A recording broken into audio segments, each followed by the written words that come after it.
Live Wrestle Purist, live hosted by myself and Ebro of Wrestle Purist, better known to some of you guys as Backup Hangman. And we got a lot to get into today. As always, we've got NXT from last night, we got AEW Dynamite tonight, and we got a few more things. So first things first, please like, subscribe, send any super chats with any questions, any takes, anything at all, and we'll get them read out.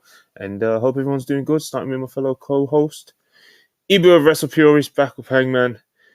Those are your two main names that you go by. Take yourself on mute and tell the world how you're doing today. Doing pretty good. It's just another Tuesday. I actually watched some of NXT last night. I know a couple of these videos, these streams we've done. I'm not super tapped in, and I kind of just live react based on the stuff you tell me. But I watched last night. There's a couple things that I found pretty entertaining, to be honest with you. There was like 9 brawls on the show. But we'll have some fun with that. We'll have some fun with the men's breakout tournament because a lot of beef in that lineup. I didn't see anything resembling anything below 220 pounds. It's the heavyweights, brother. Super heavyweights, absolutely. Heavyweights. So I'm looking forward to getting into that, and also Dynamite tonight looks like it's pretty good. You have a big main event with Edge and Christian finally going head to head. So we're gonna preview that, and I'm just happy to be here. Yeah, Continental Classic as well. So it's a pretty stacked episode of AEW Dynamite. Of course, we're going to talk about NXT, like I just said. But most importantly, we're going to be talking about the NXT Men's Breakout Tournament. And we're going to be breaking down the bracket because there's some real looking athletes in that lineup. If you're Wrestle Purist, I don't know if you've heard. But, yeah. Literally, it felt like we got like 6 straight, just like large, jacked, black men. College football athletes. It's just these big brothers. We're gonna break it down. We're gonna break it down like ESPN. Could you imagine? We're gonna give you some background. We're gonna go through the names. We're gonna tell you. A lot of them have been trained for about a year and a half in the PC. So, like, what would be really funny and a pleasant surprise is if like many of them can actually work. Like, if these matches are competent. Yeah, right. If these matches are competent, Monty, and these powerhouses are actually out there moving, oh man. Hey man, like I said, some real athletes in that lineup. Let me tell you, we're gonna break it down for the people. But anyway. What do you want to start with? Should we just start with NXT? Actually, no. We'll start with Bryan Danielson. Let's start with some news. So yeah, AEW done some tapings yesterday. Yeah, Tuesday. They taped Collision yesterday in Montreal. It seemed obviously they wanted to do back-to-back tapings with Collision on Tuesday and Dynamite on Wednesday. Obviously, that's not the normal day for Collision, so Collision won't be live this week, but we will be getting the taped version on Saturday night as usual. It's also worth noting that in Canada, Collision is not on TV. So it was not that surprising that the ticket sales for this Collision taping in Montreal were not great. But even still, when you see some of the pictures, it's like, Jesus Christ, like you see some of the pictures on that people put on Twitter and stuff, and it's like, oh my God, why would you run that building? But during these tapings, Bryan Danielson and Andrade had a match in the Continental Classic, and it seems from the pictures and stuff that we've seen, that Bryan Danielson seemed to have got cut open. A lot of people were worried that he received another head injury. A few people came out to check on him and stuff after the match. And, a lot of people were wondering if Bryan Danielson is legitimately injured, blah, blah, blah, blah, blah. But the good news is that Bryan Danielson will not be out injured any more than he already has been this year, as it stands at the moment anyway. But yeah, it seems like Bryan's fine. It was just a cut above the eye or whatever. Fightful reported that it is not a legitimate injury. I think Ibi, you found out for yourself as well, but it's not a legitimate injury. So, double source. The injuries will work. Bryan Danielson's a maniac. He likes it when he can scare people, because it's the only thing he could successfully work people with when it comes to wrestling, and so he enjoys doing it. He tried to do it. The flaw with trying to do it last night was just it's a tape show that continuity wise is going to take place after both Dynamite and Rampage. There's going to be 2 shows that we're going to see before this one, so it kind of messes up the work because keep this in the chat, folks. I'm gonna give you guys a little bit of an exclusive. Behave. Do not aggregate this. I repeat, do not aggregate this. Tonight's Rampage taping is gonna have a Danielson Daniel Garcia match, and that match is going to take place in canon before Danielson and Andrade. So yeah, it's a weird work to pull off. If I'm not mistaken, Monty, tonight's Dynamite's in the same venue as yesterday's, correct? I believe so. That would make sense, wouldn't it? But Because yeah, it's I like believe so because it's the bigger venue, you know. So there was a lot of empty space at those collision tapings. I doubt that the field because isn't it like a 10, 12, 14K arena that they're in? So yeah, you know, I doubt Dynamite's filled it tonight either. But I'm sure it's probably quite a lot better considering Dynamite's actually on TV in Canada and Collision isn't, as far as I'm Dynamite aware. is at like around 3,500. Not great, but you know, No, it's not great. it's extremely disappointing. They did great in, I want to say, Toronto in 2022. They did good in Canada when it came in 2022. I remember that show. I think that was when Orange Cassidy faced Pac, but I remember that show. They sold out the venue that they ran, and we were saying at the time that they should run like a basketball arena because like they did so good. Like they sold those like 7,000-8,000 tickets like in a snap. And so you're thinking, all right, Montreal, they can make this an AEW town, you know, because AEW is pretty good in Canada with TV, and they didn't do that. And you know, people are blaming like the marketing or this and that and stuff. I know that they slashed ticket prices, and Monty, before they slashed the ticket prices for Dynamite, they were doing even worse. You know, they had to bring these things like these $100 tickets down to like 25 to essentially move the seats that they have, and even still, like it's barely enough to get like a decent hard cam side going. Nevertheless, the point I was trying to get at was that Danielson did a work for the live crowd, and then he's going to come out the next day and wrestle, and the fans have to like pretend that this is the day before. Like that's very weird, but whatever. It's just the little things that Danielson does to pop himself. So God bless. The bottom line is, thankfully, he's not injured, and that's a good thing because we'd hate to see Bryan Danielson come down with an injury, especially after the amazing match he had last week. Yeah, it's always scary, you know. Brian likes to plan it as well, which makes it quite brutal. If you're a big fan of his, you know, every time he goes in the ring, especially in the Continental Classic, where you know he's gonna like, want to make a point of having these great matches, you know he's not gonna like particularly want to hold anything back. So you know you are kind of worried. You know, Bryan Danielson, he's had a history of concussions, a bunch of neck issues. He's orbital. He's had a broken orbital bone recently. Obviously, that's the most recent injury. He broke his arm this year. And you know, you want to protect him, you know, but he's not going to hold back. So every time as a fan he gets in there, you do kind of get a little bit worried. Then he's a psychopath that plays into these things and does these kind of angles, you know, to get see him. He's an artist, but he is an artist. But Absolutely. you know, what can you do? But He's gonna fake a fucking seizure in one of these matches. He's gonna do all these types of things. yeah, you can't put anything like that past him, can you? Like I said, he's a psychopath, man. But you know, everyone loves Bryan Danielson. I think it's safe to say, at least over here. Anyway, let's dive into a couple of super chats. Yeah, we got a real nice house here. So if you guys haven't already, please like the video. You know, like the video, send super chats, because you know it says that we have 387 people watching and we have 16 likes. So let's kind of get that up, guys, please. Yeah, I don't know what's going on, but Darren Walker, £2, appreciate you. After what Lash did to Otis, must beat Seth for the belt.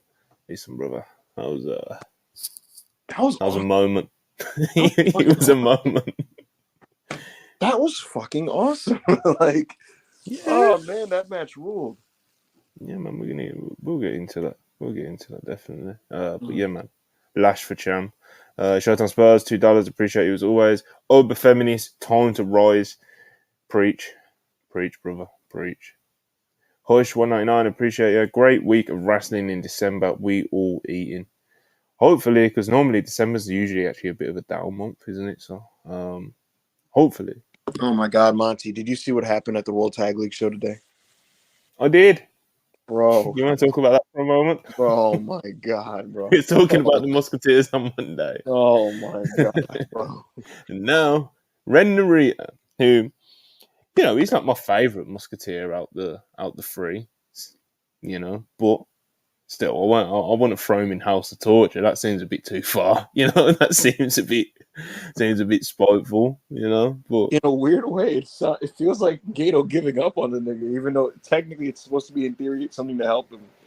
He joins House of Torture, turns on Shota Umino, and turns heel. And I'll tell you this: the Son of Strong Style presentation that he had wasn't clicking. Him in the Strong Style stable with El Desperado and Minoru Suzuki wasn't really doing much for him. But that doesn't mean that the answer is House of Torture, in my opinion. I support him turning heel. I support him going in a different direction. But that's like the worst stable in wrestling, Monty. And it's genuinely a career killer. There are no good House of Torture matches. Some people might tell you a couple of them. No, there are no good House. Don't listen to people that tell you that there are good House of Torture matches. And Evil went there and became worse. You know, people thought 2020 Evil was bad when he was like the heel champion. He's way worse now in House of Torture. Because now there's like no semblance of good wrestling in the matches. The former High Voltage Show, who had some promise, who people thought would be a main eventer in the junior division, a guy who was in a tag team with Yo that was well received. He's in House of Torture, Monty. Nobody talks about Show anymore. He's literally considered like just an vanished. Absolutely, he's just a guy in the roster. He's just a ghost with no hope. Show comes brutal, man. He's Show on the card, and you mentally just skip over the match. Like, okay, that's gonna be bad. Yeah. So Ren being with these guys is very, very scary, to be honest with you.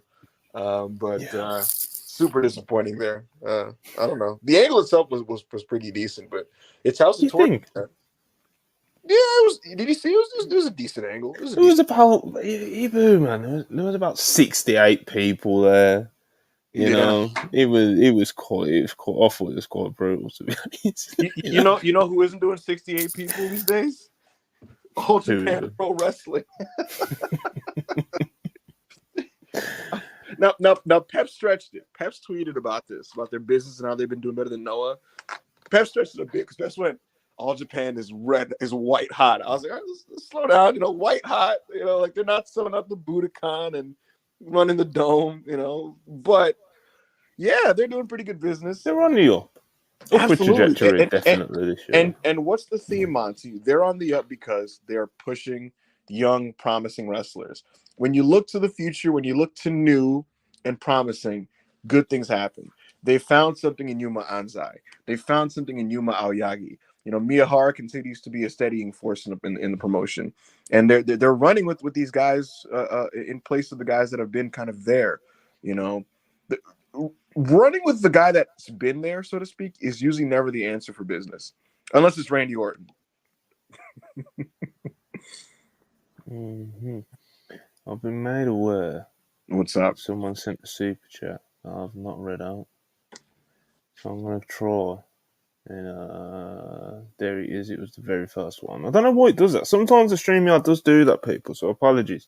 But Prasad, I believe, excuse me if I'm not getting that right, with 100 rupees, he says, if Punk has to lose to Seth, how much does it hurt him? Confidence levels on Austin versus Punk and any update on Sasha. Also, watch Gabriel Kidd's upside. So, if Punk has to lose to Seth, how much does it hurt him? Not one bit, I don't think. If anything, I think it helps him because I think it would help his perception in the WWE locker room. Yes. Yes. Confidence levels on Austin versus Punk. I'm pretty confident. How confident are you, Uber? Yeah, I'm confident it's going to happen. Confident. Yeah. Update on Sasha. I don't have one myself. Nope. I don't think anyone does. No update. Did you see what she put in the her Instagram community group chat thing? She was like, "People, stop fantasy booking me." I find Sasha really funny when even unintentionally. Like she fucking rules, man. She's let's just say a unique individual. She is very unpredictable. That's why I don't like making solid guesses on what she's gonna do. No, she could turn on tomorrow and be like, "My next journey. Thank you, Sukeban. I have signed a multi-year deal." You're like, huh? What? What the fuck? Yeah, she's man. She's I don't know, man. Follows her energy, whatever the fuck. But the energy Mercedes Moné, Sasha Banks, whatever you want to call it. Mercedes Varnado. Is that how you say her real name? Bernardo, yeah. Yeah, she's I believe it's awesome, a man. German last She's name. awesome. She's very awesome. But yeah, man. Any more super chats? So Jizzle 199, appreciate it as always. Did AEW put their best foot forward with Montreal? I think the matches that they booked are good. Yeah, Yeah, man, they didn't. yeah. It seems like they didn't market it well locally, but I mean, Edge and Christian in the main event. I don't know how much better you can get from that for in Montreal for right now. What's going on with their storylines? Yeah, there's been an effort, I guess. There's been an effort to make the cards a bit more what AEW fans are going to gravitate towards in the past couple of weeks. Continental Classic matchups and shit. Mm-hmm. But I mean, what we've learned is that Montreal doesn't care about the Continental Classic, and I've read some people analyze Monty that the houses are down partially because brother versus brother feuds don't draw historically, even though Edge and Christian aren't literal brothers. But I don't know. I get your point. What the thing about it though is like most brother versus brother feuds are just usually bad too.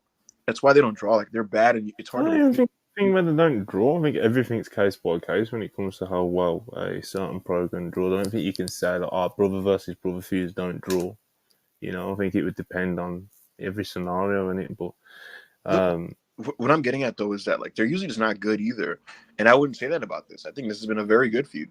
Edge and Chris been very good. So it not drawing is kind of a weird one. You have a historically huge draw. Like I know it's in Canada, but like Edge, that's always kind of been one of the things. Like it's weird because he's a big star, but he's not a draw. So does that mean he's a big star? But of course he's a big star. He's a fucking legend. It's Edge, bro. No, do you know what I mean? Like of course he is. That goes without question. Christian Cage. I don't think he's ever really been put in much of a position to be the draw of a promotion. You know what I mean?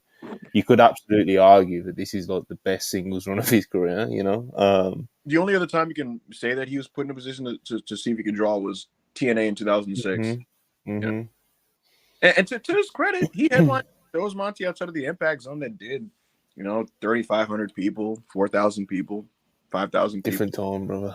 Anyway, but yeah, I don't think you could book many matches on this show and it would cause an extra 1,000, 2,000 tickets to get shifted. I think it kind of is what it is with AEW at the moment. They're just not a hot promotion. You know what I mean? I don't think they're stone cold, but they're not. They're far from hot, and they're far from as hot as they have been in the past. So, it doesn't surprise me that they're doing 3,500 for a Dynamite in Montreal, and they're not doing 7,000, 8,000 because 7, 8, 9, 10,000 is what a hot company would be doing in Montreal. You know what I mean? Not. It's just It's just unfortunate because they did like 8,000 in Toronto, I believe it was last year, and they did great business in California at the start of this year. When on that show that we thought Mercedes was coming in, or I thought Mercedes was coming in. You can't throw me in with that one. Yeah, I almost throwed you in here.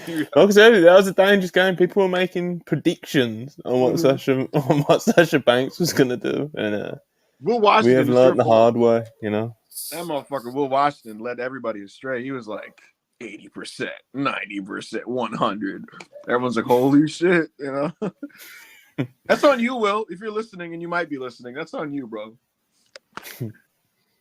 Everyone was calling Dave crazy because he was like one of the only reporters who was like, yeah, it's not happening. She's not coming in. I'm like, yo, is he finished? Like, what's going on here? Is this the end of days?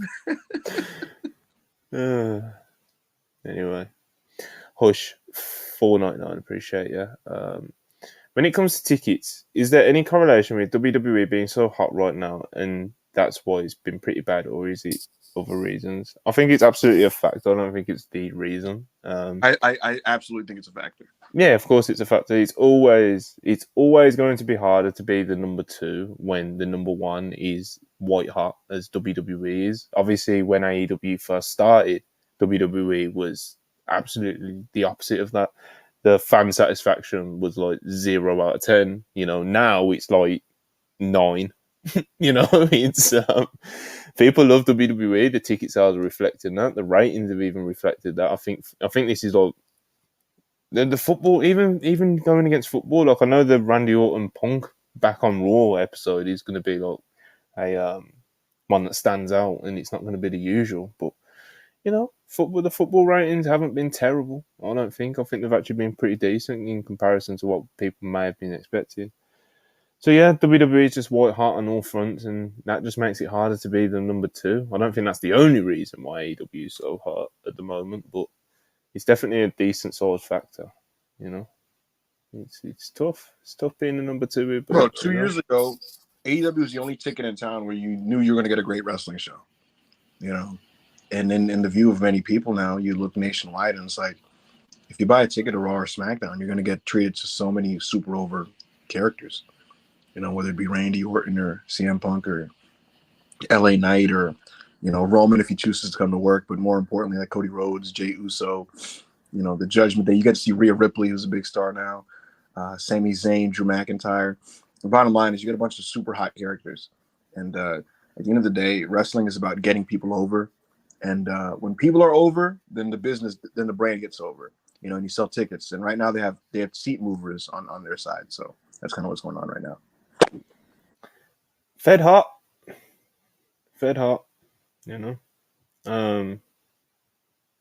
Someone was just talking about this in the chat, and I see it on Twitter a lot. Like, people really feel away about when people call WWE the Fed. Like, it's this slur. I don't get that. It's not even like people say it in. Some people definitely do, but like it's not even like a lot of people don't say it in like a bad way. Like, it's just it's the Fed, isn't it? Yeah, you know what I noticed? The Wrestling Federation, brother. We're just old. It's a lot of people that just were not around when they were quite literally the Fed. It's funny because before I was on wrestling Twitter, I just called it the Fed. Because that's I don't mean it in a bad way. Yeah. I love the Fed. I used to watch the OSW reviews, and it would literally be like they'd review a TNA and they'd be like, "Oh man, remember his Fed theme?" Like that was just part of the lingo. But now obviously some people they do the thing where they'll make this people like, "Oh, when he goes back to the Fed," and it's like derogatory. But people getting offended over that is so ridiculous to me. Yeah, I've never quite understood it. Anyway, nice fun. Thank you for $1.99. Appreciate it as always. Darby, Swerve, Cage, Cope. Best stories in AEW this year. Yeah. Cope's only been there for a cup of tea. Yeah, he ain't been there very long, has he? What other things deserve a shout when it comes to that? The best story this year. A lot of people will say Swerve and Hanger because, of course, it was so late in the year and it was a really strong feud. It was very good. I don't know. See what the chat says. I'm not really the AEW encyclopedia, am I? I think Elite BCC was very overrated. The Elite versus BCC was not a great feud. It was definitely nowhere near as great as what it could have been with the talent involved in it. I almost feel like people were calling it great just because it felt like it should be, but I don't know about that one. Bryan MJF was pretty good. Yeah, he didn't like stand out like, oh, that's a feud of the year contender. Do you know what I mean? Like, people were down it was a good. People were down on it in the moment, and it was quite good. Especially those last 2 weeks of promos I remember for that were excellent. Even though it wasn't particularly to my taste, MJF and Cole up until All In was like very, very, very, very well received, wasn't it? So, then obviously it's kind of, Anyway, Punk Samoa Joe. I thought their matches were awesome. I thought that feud was kind of bad. When he turned up in the gold suit and shit. Yeah, and bro, if I'm saying that, and CM Punk is my favorite wrestler of all time, and Samoa Joe is one of my all-time favorites, and I thought the feud on TV was not very good.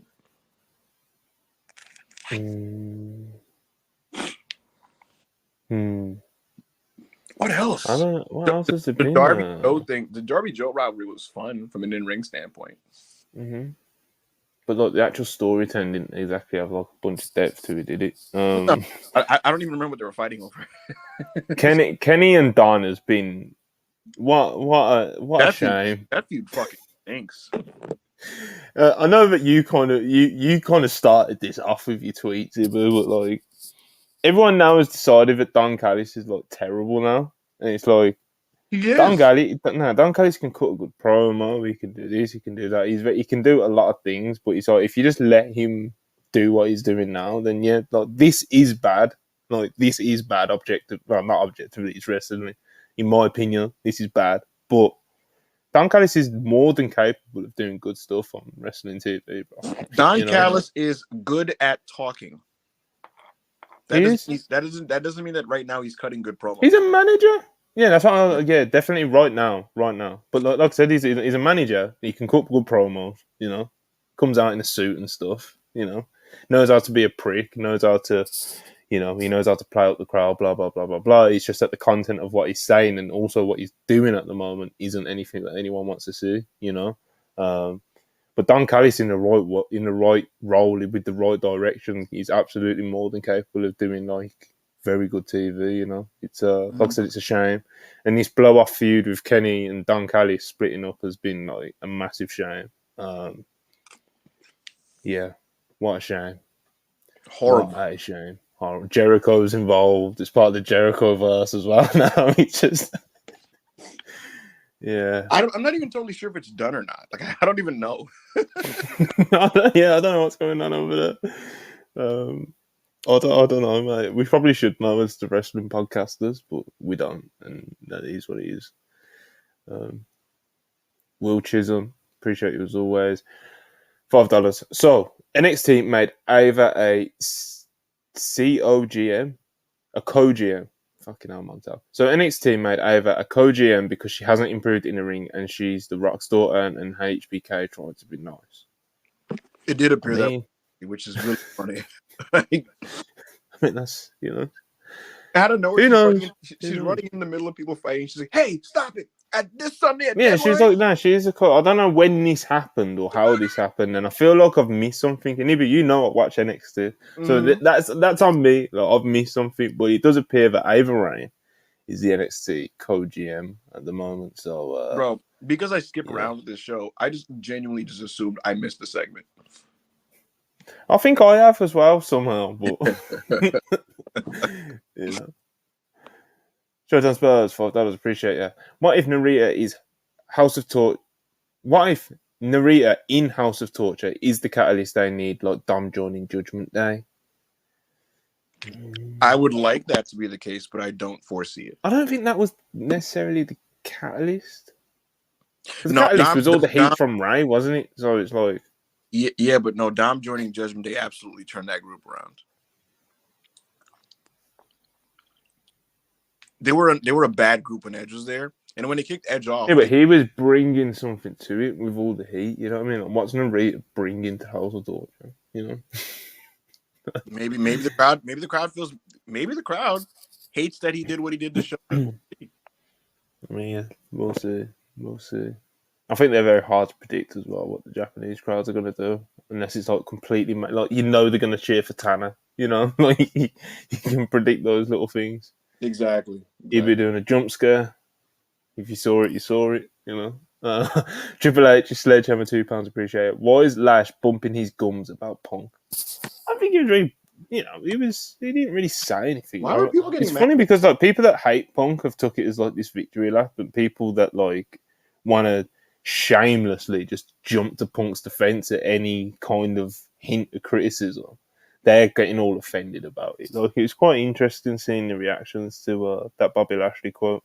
So for those that don't know, Bobby Lashley was asked about CM Punk coming back to WWE, and he was basically like, he was actually leaving WWE in 2008, around the time Punk was really starting to pick up a little steam, so he didn't really do anything in WWE when Bobby Lashley was around, and obviously they didn't kind of, they didn't cross paths in that way that much. He said he spoke with some of the guys that know him and he got mixed feelings. Some people were very against it, as in CM Punk coming in, and some people were, whatever. But, it's the land of opportunity. So if he comes back in and he helps the show, and that's the business of it. I don't really know Punk too personally. He also said that when he went to the UFC, he put his money on him, so he owes him a little bit of money. And... this is the quote that kind of gave everyone rolled up. So he says, for integrity purposes, I understand he's a big name. He's coming back and he's going to do some big numbers, but I hope they make him kind of work for some of the stuff. I hope he's not one of the people that that's like, oh, okay, he's coming back. He's going to win the Rumble. We're going to do this. We're going to do that. I hope they give him an opportunity to kind of prove his loyalty to the business and some of the people in there just to let everybody know, some of the naysayers, some of the people that aren't too happy about him being there. I hope he has his opportunity to work his way back up to the top and not just be given everything because maybe he negotiated a good contract and allowed him to do that. There is nothing wrong with this opinion. Yeah, I tend to agree. There's nothing wrong. I think it's actually like quite refreshingly honest instead of just kind of giving like the boring answer. You know, a lot of us is like, hey man, you know, it's a business and hopefully it works out. Like, no, Bobby's like, I hope he works hard to heal his reputation or whatever. You know, look, here's the thing. Again, there's nothing wrong with this opinion, and I actually think Punk is going to do a very political job to Seth Rollins at the Rumble. Yeah, I don't see Punk beating Seth. I think in his first match back. Like, if Punk beats Seth in Punk's first match back in WWE, then they're obviously just trolling Seth Rollins at this point. You know, like they're just, you know, they do not give a shit about what he's going to complain about if that's the case. But, it would be very funny, but I don't think so. I think Punk's going to do a political job. And basically be like, oh, I can hang, I can do business, you know, and all these fucking motherfuckers and all these dudes in Gorilla are gonna be like, he's showing he can play ball this time around, you know, he's doing business now. It's what he should be. It's what he should do. He's what he should do. Because let's be honest, even if you are the biggest Punk fan, who I'm probably on screen with right now, you have to admit that he is coming in with the perception of quite a lot of baggage when it comes to his attitude and behaviour, you know? So if he's going to go in there and do the thing that a lot of people would maybe suspect that he wouldn't do because of his ego or whatever like that, you know, which is a job to Seth Rollins, then, you know, that's at least a step in the right direction, you'd think, you know? I'll put it to you this way. You know, some people might think wrestling politics are outdated, but they still do exist. And the last major superstar to come into WWE after a long hiatus with a lot of baggage was Brock Lesnar in 2012. Monty, he was gone for 8 years, and you know, Brock Lesnar was in court with WWE. Brock Lesnar talked shit about WWE. He abruptly quit and left before his deal was up, all that type of stuff. And he came back in 2012, a UFC star, Monty. But I don't know if you remember this. He did a lot of jobs when he first came back, and I do think it was very political and it was very like, hey man, let's test to see if he's really willing to play ball. He came back. John Cena beat him. You know, he lost a feud to Triple H. That's his return. He did. his return was jobbing to Cena and losing a feud to Triple H. And it was like, what are they doing?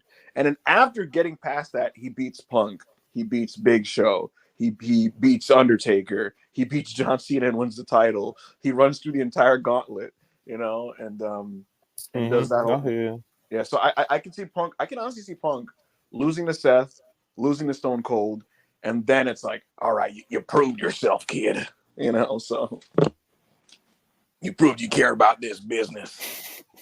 Well, you're doing the PSA's voice. You know, you got to sacrifice for this business, kid. You know?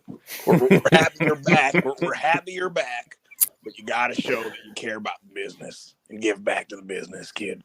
You pay his dues all over again. Pay your dues. Punk's gonna walk through the hallway after doing the job to Seth, and like Bobby's gonna be like, "Hey, I respect that, Phil. Dap him up and shit." Like it's like fuck off. Corey David, $2, appreciate it. My Lesnar with Paul Heyman, WWE Women's Champion. Did you see the picture of this girl? People were being very mean on Twitter about the appearance of my Lesnar, and I wasn't very happy to see it because let me tell you something, brother. That's a hell of an athlete right there. Did you see? You see his shoulders, bro?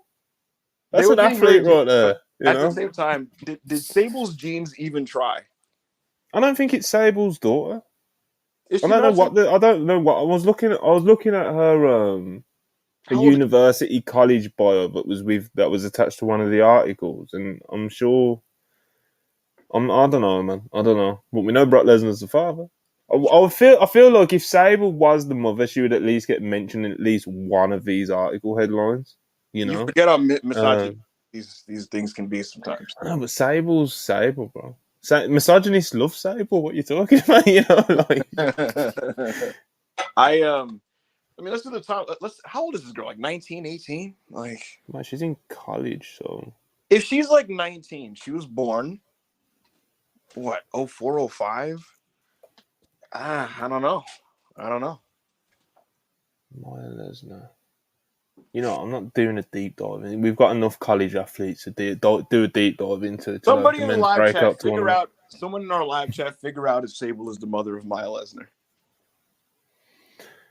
And whilst I do that, Prasad, 40 rupees, appreciate. Ibu leaving Cody out of the dying breed list hurts. Well, It's because it's very different, bro. Different yeah, era and everything. Like he came up in WWE, bro. Like it's different. It's a different type of wrestler. I was talking about a very specific type of wrestler, and it was astounding how many people didn't understand this. I saw somebody quote my tweet and say like you're leaving Bayley and Mercedes out of this list, and I'm like, what the hell? Bro, Loki's got a better chance of being on that list. Yeah, like it's a totally different list. The only thing that hurts Loki is that he actually never went on to become like a huge star, you know. But if he did, you know, he did all the other work that the other guys on that list. He'd be on that list. He'd be on that list. Be on that list, brother. Our live chat. He probably should be on that list, but he obviously, you know, he didn't work out for him. You know. Yeah. Our live chat is telling us that Sable is not the mother of Maya Lesnar. Yeah, I thought so. I thought I was right, but I wasn't 100% sure, and I don't like to be like definitive when I make these statements. Speculative. You know? Yeah. Like Jonathan Gomez, appreciate you always 199. Currently remember Kiyomiya's G1 run. That was I ain't even talking about that, bro. Will Chisholm, $20, appreciate you as always. That was funny. Will was like 90% Mercedes is coming to AEW, and Dave was like, "No, it's not happening." With a straight face. Well, let's run it back. What percentage she's popping up at the Rumble, lol? I'm not doing no goddamn percentage. I don't do percentages here at Wrestle Purists, you know. But yeah, man, I don't. I think there's a real possibility there of it, you know. Yo, did you see what Mercedes is labeled her like subscription thingy now? What? Last week it was "Look in My Eyes" was the name of it, which is obviously the Cult of Personality lyrics. Now it's "Light It Up," which is the AJ Lee theme song. Beast. You think we get AJ Lee at the Rumble, Bill? It's very possible. I think there's a possibility though. People really want to see her, bro. Like, almost, it kind of surprises me the amount of demand there is. It's a lot of like early 20s fans of women's wrestling. Like they really got into AJ, and like she hit at the right time for some of these people's fandoms. I don't have that same connection or nostalgia for AJ Lee that other people do, that maybe some younger fans, but I liked AJ. I didn't have a problem with it. She's good, man. I like it. She's a good promo. Yeah, man. Hush 199, appreciate you. Most overrated wrestler of 2023. I don't like doing mean awards, you know? I'm very much against them. I'm very against them. I feel like I should have an answer, but I'd have to think about it, to be honest. Yeah, if it's not screaming out to you, excuse me, everyone. If it's not screaming out to you, then it has to be somebody that their matches were consistently lauded, and routinely they didn't do much for me. But I feel like most people that had matches that were like allegedly great, I watched them and usually was like, yeah, that was really great. You know, I can't think of a guy this year that people are like, oh my god, you got to see what he did here, and it's like, Like I think Mike Bailey generally is slightly overrated in the sense that like I just don't think he's quite as great as some people see him as. It's too small of a sample size of people that would quote unquote overrate him. That's the thing. That's why I wouldn't like. I was gonna say, because if anything, he's actually closer to underrated because of just the lack of exposure he has. Right. You know. I think, but at the same time, he's not the best wrestler in the world, like some people say. I don't think Yuma Aoyagi is quite as good as people think he is from All Japan, but he's just still a young wrestler, and I still support that they're like pushing him at the level that he's at. His tag work with Kento is very good, and he's very good. Like I wouldn't call him overrated. I'm just not as high on his stuff as other people. That's where I land with a lot of this. It's like there's people that I'm just not as high on, and I feel like on Twitter people decide when they're not as high on somebody as someone else to go, oh, he's overrated, and it's like no, maybe that's it. If the majority say this about someone and if everybody says someone's a 9 and you think he's like a 7.75, that doesn't make you. That means you're slightly underneath everybody else. That doesn't mean he's overrated. I don't think, But So I don't agree with like any of the names that I'm seeing in the live chat. let me see. Someone says Shota Umino, and that made me think of Ren Narita, but it's like I feel like a lot of people have kind of caught up with Ren Narita now, to be honest. I don't think Shota is overrated. I think Shota. No, I mean I'm just saying Shota made me think of Ren Narita because I remember I was like the low guy on Ren Narita for a lot of this year, and I feel like a lot of people have kind of caught up to that now. Yeah, people have kind of realized that he's pretty mid. Yeah, but like I said, I don't think he's overrated. Like I don't really agree with any of these names. Really, people saying some outrageous names. I'm getting offended. Anyway, moving on. Wait, what was it? Nana, give me some of them. No. Give me some. Give me some. Okay, I'll put them up on the chat so I don't have to take blame. All right. All right. Someone said Roman Reigns, Seth, Danielson. The thing is, Jay White is mid as fuck. Mike Bailey's not overrated. He's just bad. Becky Lynch. Nah, hell no. Who else is there? Cody Rhodes. Like, this is what I mean. Disgusting. Bro, this is disgusting. Got like a really Jey Uso. So this is getting disgusting now. Like, you people are just letting me down. Letting me down. Disgusting. Anyway, Becky Lynch had a strong match with Xia Li. When is Xia? Mate, she was about to create magic with Nia Jax and fired up. Xia Li had a good match in her life. Like, and that's who Becky had an epic with on TV.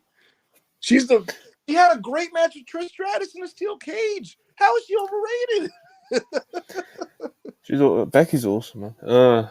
The J Prince of Orlando 199, appreciate you. We know why they are turning on Bobby Lashley. I mean, I'm sure to some people that may be a factor to them, You'd hope not, but it's just the way it is, really. That fucking gorilla better watch his mouth. Like, so, well, hold on. Like, damn. No, Bobby should know his place. What? Excuse me? What the fuck? Push 199, appreciate it. Punk losing good for morale, but that fan reaction. I think Punk is self-aware enough to get him. I don't think he'll. I don't know. I think that they'll Punk himself and WWE and Seth Rollins, everyone involved in this, will be self-aware enough to know that if you just have Punk and Seth traditionally just go to star versus star in the main event of Mania, the people are obviously going to go with Punk. Like, obviously, but like, if you tell a compelling story where, Punk is just being Punk, to be honest, just being a bit of a prick, Then Punk, Joe mentioned it, I think it was on Worldwide or last week or something. Punk's one of the only wrestlers that I think I'm genuinely interested and enjoy seeing play like that shades of grey between heel and babyface thing. So, I think for the Seth thing, obviously you don't want Seth looking like a loser out there, do you?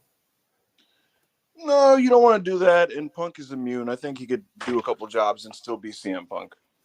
Of course he can. He's beyond made man now. He's like almost a mythical creature to these WWE fans. They were chanting his name for 10 years for him to finally show up.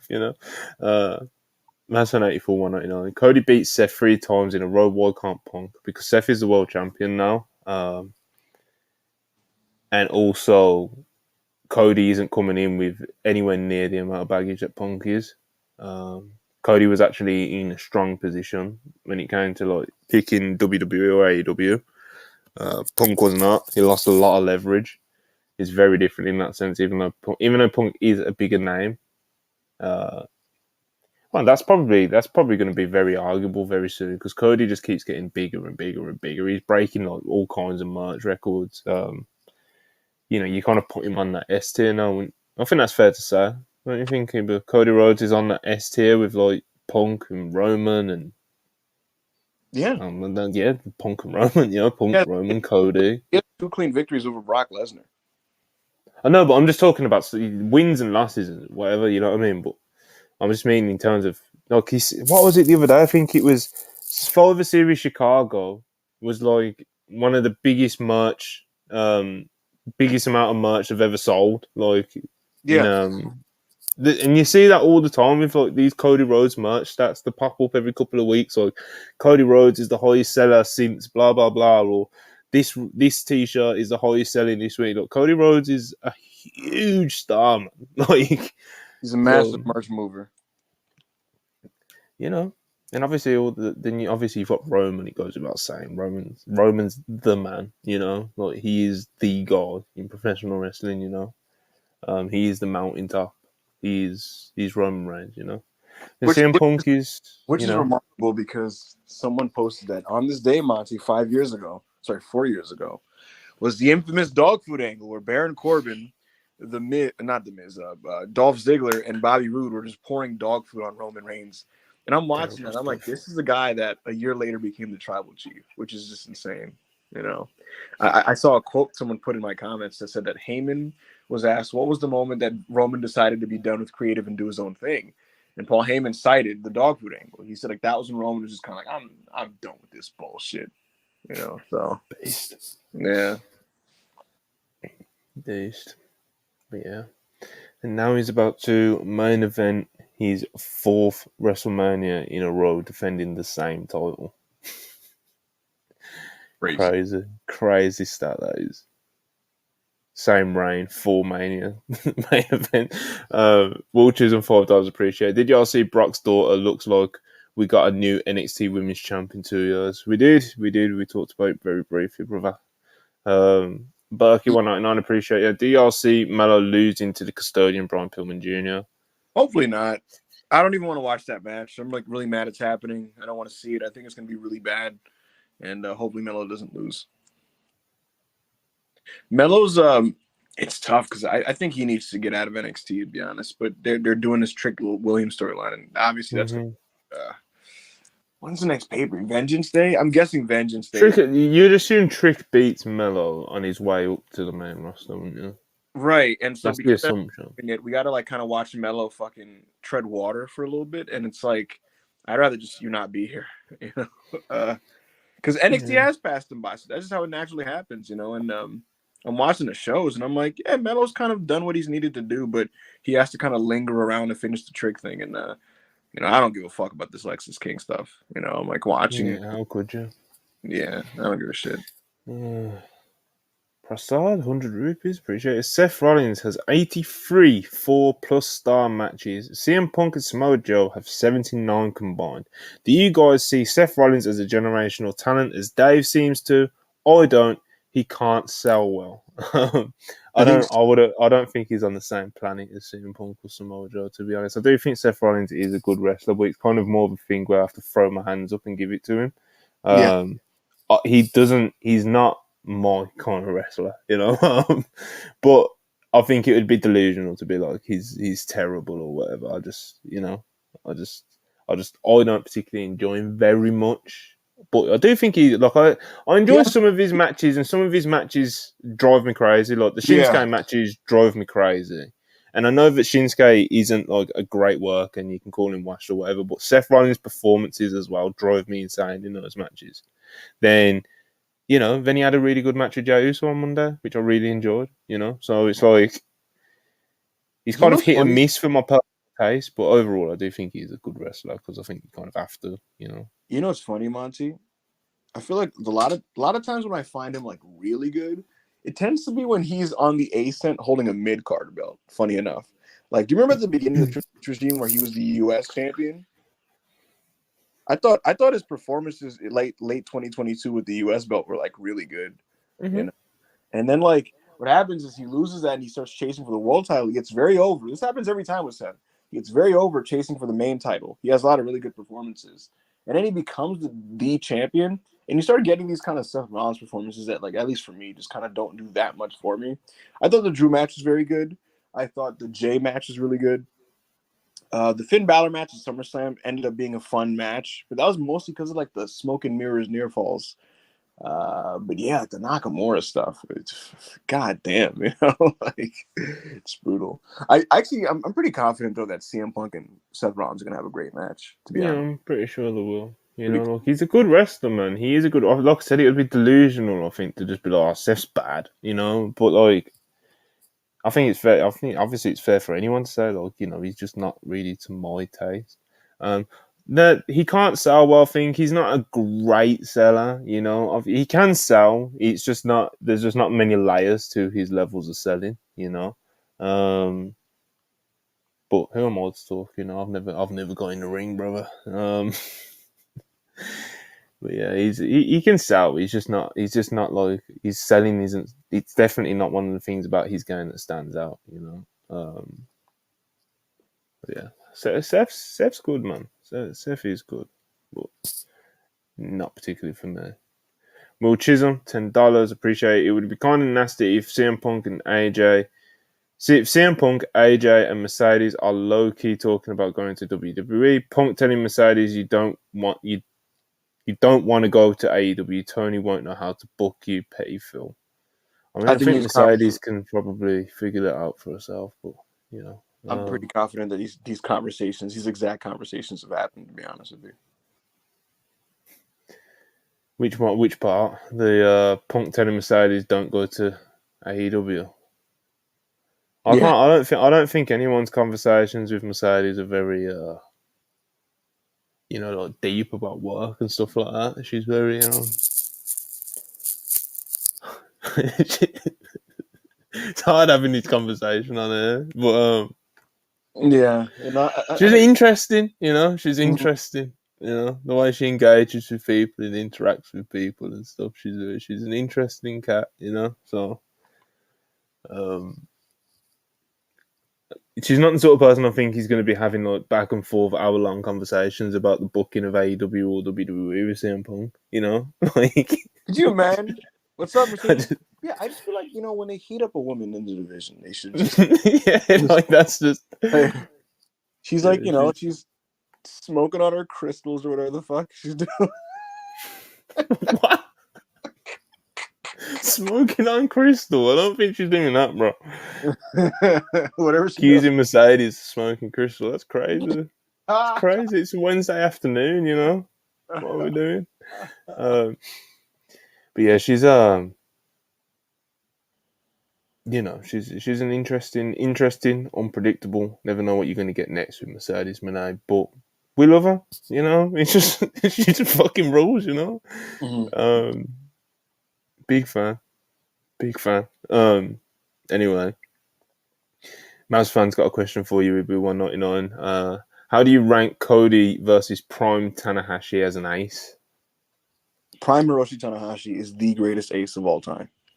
Yeah, probably. He's the greatest ace of all time. Probably is. Yeah. Monty, 2 nights ago, I rewatched Keiji Muto versus Hiroshi Tanahashi for the IWGP Heavyweight Championship in 2008. And not only was it incredible, it really just slaps you what an actual top guy is. Like Muto with the big jacket, still able to move around in there. 46 can still do something. And Tanahashi and his athletic peak months. First of all, physique wise, he was shredded. And watching Tanahashi with actual knee cartilage do high fly blows and sling blades, it's different, Take you brother. back. Bro, like it's one thing to see him do it like now, and it's it's kind of unfortunate when this man was like physically like really like sharp, right? The way his dragon screws were like done at 2 times speed, just catching them and just doing a dragon screw, doing the fucking sling blade. He makes Seth look like he's going in like slow motion, and yeah, man, he's just the greatest ace I've ever seen. He was incredible. He was incredible. Hush 199, appreciate you. Punk feel about AEW close to his feel. What? I think I'm he's just going to read it. Hush 199. Punk feel about AEW close to his feel to WWE 2014. What does Ibu? Do you want to try? You yeah, want he's to? asking basically, does he hate AEW the way he hated WWE on the way out? Because when he left WWE, like he fucking hated the place and he Oh, shouted. does Punk feel about AEW how he felt about WWE in 2014? Is that what Yeah, you think it's meant to say? 100 asking. And he does hate AEW.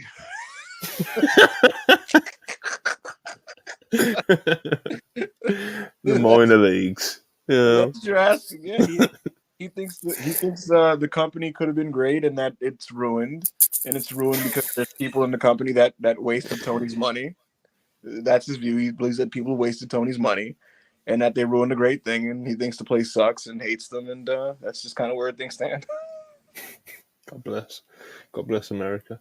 $7.5. Appreciate it. Ibu, you mentioned Phil watches everything last week. What are his general opinions on different segments / performers on the different shows?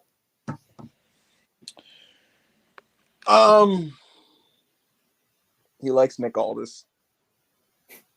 We all like Nick Aldis around here. He loves Randy you? Orton. He loves Randy Orton. He loves Dominic. He loves Jey Uso. He loves Jey Uso. Yeah, big fan. So Big fan of Jey Uso. big fan of Jey. He loves Bailey. He loves Bailey. He thinks the Creeds are incredible. Factual. Yeah. Those are the big positive takeaways. Yeah. But let's quickly fly through what happened on NXT before we break down this men's breakout tournament. What happened? What did we have? Women's last chance match for the Iron Survivor Challenge. That's obviously going to happen at Deadline this weekend. Fallon Henley got the win there against Roxanne, Kiana James, and Thea Hale. This was an alright little opener. Don't really have too much to say about it. I do like Fallon Henley. I think she's a decent little talent. I don't think she's anyone that needs to be like rushed up to the main roster anytime soon. But she's kind of been a background player for most of her time in NXT. So bringing her kind of, she's kind of like a lot more involved in the division. Obviously evident by her being in this Iron Survivor match. So we'll see what goes, see what happens. Roxanne in this match was just like directing traffic and just doing what she does at such a young age. It kind of blows me away still, but did you manage to catch any of this, Bill? Yeah, same thing. I like Fallon Henley. She's a bit she's underpushed in the sense that like her role is very much background, and a lot of times she's being just a valet. And so good for her that she got the spot. And like you said, Roxanne was directing traffic, and her table bump that she took with Kiana James was one of the funniest things I've ever seen. Roxanne Perez was getting the table ready, and Booker T just started barking on commentary. Yeah, Booker T, man. Could not tell if it was a botch or not. I just couldn't tell. Anyway, next up, Lyra Valkyria is interviewed. She's interrupted by Lola Voice and Elektra Lopez, and then they're interrupted by Tatum Paxley, and Tatum Paxley challenges Lola Voice to a match. And before we go to break, we see Wesley on crutches, which was very concerning going into the break like that. We come back from the break, and Wesley very unfortunately announces that he is injured. He uses like he's in agony. He's in excruciating pain just standing in the ring. He was on crutches, of course, like I just mentioned, and he said that he unfortunately had to go away for a while. He's then interrupted by Dominic Mysterio, who's like, "Oh, so our match at Deadline's off. I guess I've got the night off. Ha ha ha ha ha." Healing it all up, and then Wesley surprises us and says, "Well, Dom, you're still going to be wrestling at Deadline." And Rey Mysterio comes up on the Titantron, and he reveals that Dominic Mysterio's new challenger at Deadline will be the future of Lucha Libre, Dragon Lee. So, obviously, quite a few things to unpack there. Dragon Lee going back down to NXT to challenge Dom. But of course, let's talk about Wesley. Really unfortunate news, Ibu. He said on commentary as well that he's going to require back surgery. He could be out for 8 to 12 months. Brutal, absolutely brutal. It's a real big shame, isn't it? Yeah, I don't know what happened. He was wrestling last week. I wonder if it was training or something happened in the week, but he certainly didn't say on TV what happened to his back. But back injuries are no joke, and he couldn't even stand straight, Monty. Like he was kind of leaning to the side while holding onto that one crutch. Randy Orton just like yesterday, he was on Impulsive saying that like at the height of his back injury, he couldn't stand straight for too long because he would get shooting pain down his legs, and that if he sat long, his feet got numb. So these injuries are no joke. And in the case of Wesley, you feel for the guy. He has horrible luck, and now he's going to have to sit another year on the sidelines and come back to developmental. And he's already in his 30s. It's just a really tough break for the guy. So you feel for him. You would assume that he was going to win the North American Championship from Dominic. That's the second Mm-hmm. straight that was supposed to be Dominic that got written out of things. The first was Mustafa Ali, who got fired, and now Wesley, who's gone because of an injury. So they're setting up now with Dragon Lee. I personally think that Dragon Lee is going to lose. I believe that I think Dragon Lee's going to beat Santos tomorrow on SmackDown. And I think Santos is going to retaliate by showing up at Deadline. And presumably him and maybe Garza and Carrillo, who are a part of the NXT roster, maybe the three of them jump Dragon Lee or whatever. And because Rey Mysterio is going to be there, he's going to accompany Dominic. He's going to come into Dragon Lee. Yeah, all ties. That can all tie together. It all ties together. So I think that's what's going to happen. If it was up to me, I'd main event the show with this. To be honest with you, I don't know why. I just really like the Dominic Dragon Lee dynamic. I just like it. They had a really good match on Raw, man. So that Raw match was Dominic's best match ever. It's actually Dragon Lee. It is Dragon Lee's best main roster match. And is it Dom's best match ever? Best singles match. Listen, the Ray match at Mania. That was awesome. That was awesome. Let me tell you something. That was some real music. I'm kind of mad we never got rematches. I wanted more of that. But I reckon Ray will revisit it at least one more time before he calls it a day. I actually think Dom and Dragon Lee, as hilarious as it sounds, because it's Dominic, I think Dom and Dragon Lee could be like a multi-year rivalry that they can always go back to be honest with you, I think it has that. Because obviously storytelling wise, it makes all the sense. Like Dragon Lee is the guy that Rey Mysterio in storyline has passed the torch to. He's the person that he's saying is the future of Lucha Libre, literally. That's what and obviously Dominic is his son that hates him. So it writes itself. Absolutely. A couple super chats real quick. Wheelchairs and $5, appreciate it. We know Cody is telling Triple H to break the bank to get Okada. I don't know about that one. Losing fight $4.99, appreciate you. Shout out to Punk for supporting Monet and Trinity after their walkout. Wouldn't surprise me if Punk does have her ear after that. They're definitely friends. They're definitely friends. Yeah. And they definitely are in contact and stuff. It's just, like I said, I just don't know how... these are obviously all just assumptions, I just don't know how deep those conversations get, Mercedes and Phil both went to the same Impact taping just to hang out, and they are friends. So, yeah. Anyway, following, of course, the Last Chance Iron Survivor thing, Roxanne and Kiana brawled backstage. Ava Raine, who we recently has discovered is the co-general manager of NXT. She's seen enough, Ibu. She's seen enough. So later on, she makes an announcement. We get the men's breakout tournament bracket, which we're going to break down very shortly. Lola Vice versus Tatum. Their faces on the screen. You got to get their pictures up. You got to get their pictures up. Lola Vice versus Tatum Paxley. This was okay. Didn't really need it on the show, but I kind of get wanting to give Lola Vice wins for momentum purposes because she's got the breakout contract. And Tatum Paxley, she doesn't get enough matches on NXT, to be honest. She was developing at quite a nice pace, and then she just all of a sudden stopped. I think she might have got injured, and then she never got incorporated back into the booking cycle or whatever the fuck you want to call it. Axiom and Nathan Fraser, they go back and forth about the beating Ilya gave Fraser last week, and then by the end of it, they respectfully agreed to have a match later tonight. Baron Corbin is interviewed. He says that he has Ilya Dragunov exactly where he wants him. And then we get an NXT anonymous clip, which is Trick and Mello. They're kind of in the locker room or whatever. And when Trick leaves the room, you see Mello pick up his phone, and it looks like he's sending someone a message. And if those of you who remember will remember seeing last week, I think it was last week, the NXT anonymous video was Lexis King receiving a text message, and then or a phone call or something like that, and then attacking Trick Williams. So we're still trying to get to the bottom of that, Ibu. 6-person tag, Metaphor versus Alpha Academy, and Yeah. this was a really fun match. But I think the fact that the match itself was actually quite good is completely overshadowed by the fact that Lash Legend body slammed Otis. What the fuck, Ibu? This great sport is built around moments that transcend time, moments that stand the test of time, moments where time stands still.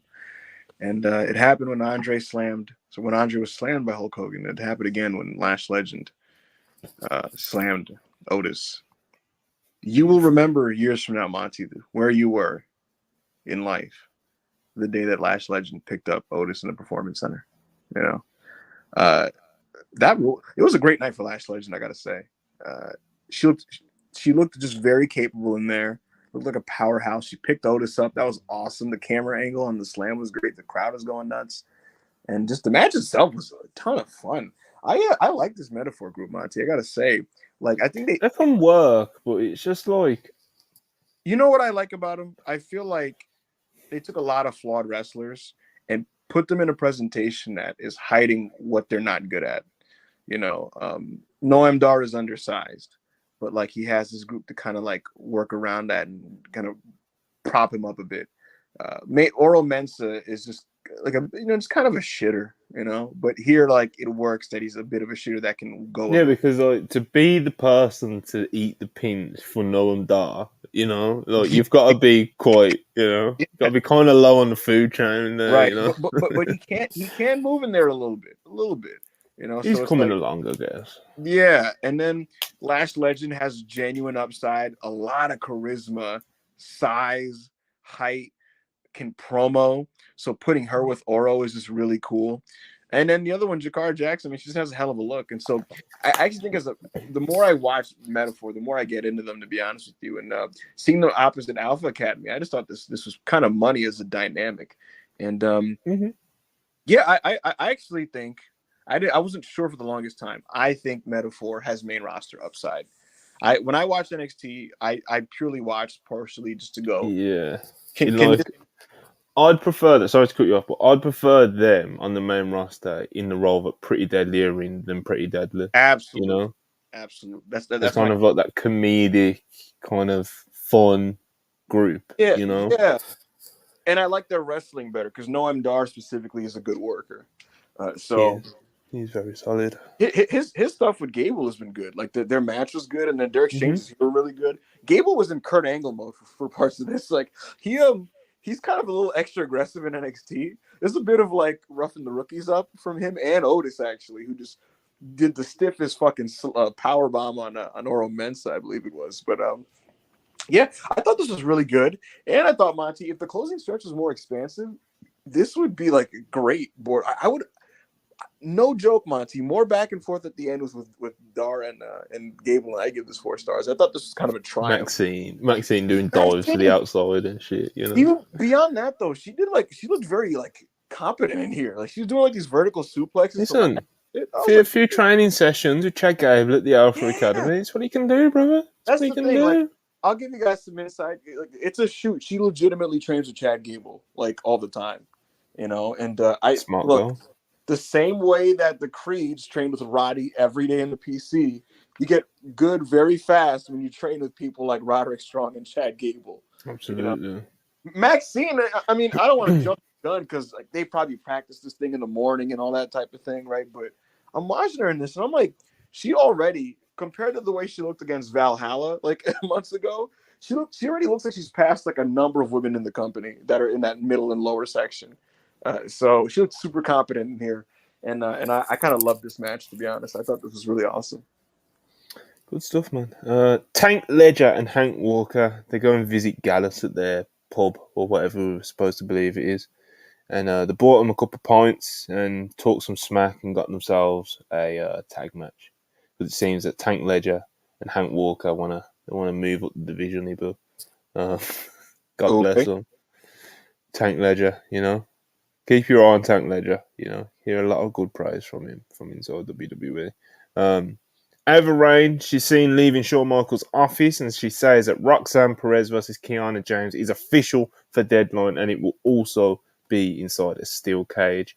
And I'm actually quite interested to see what Roxanne Perez does leading someone like Kiana James through a cage match.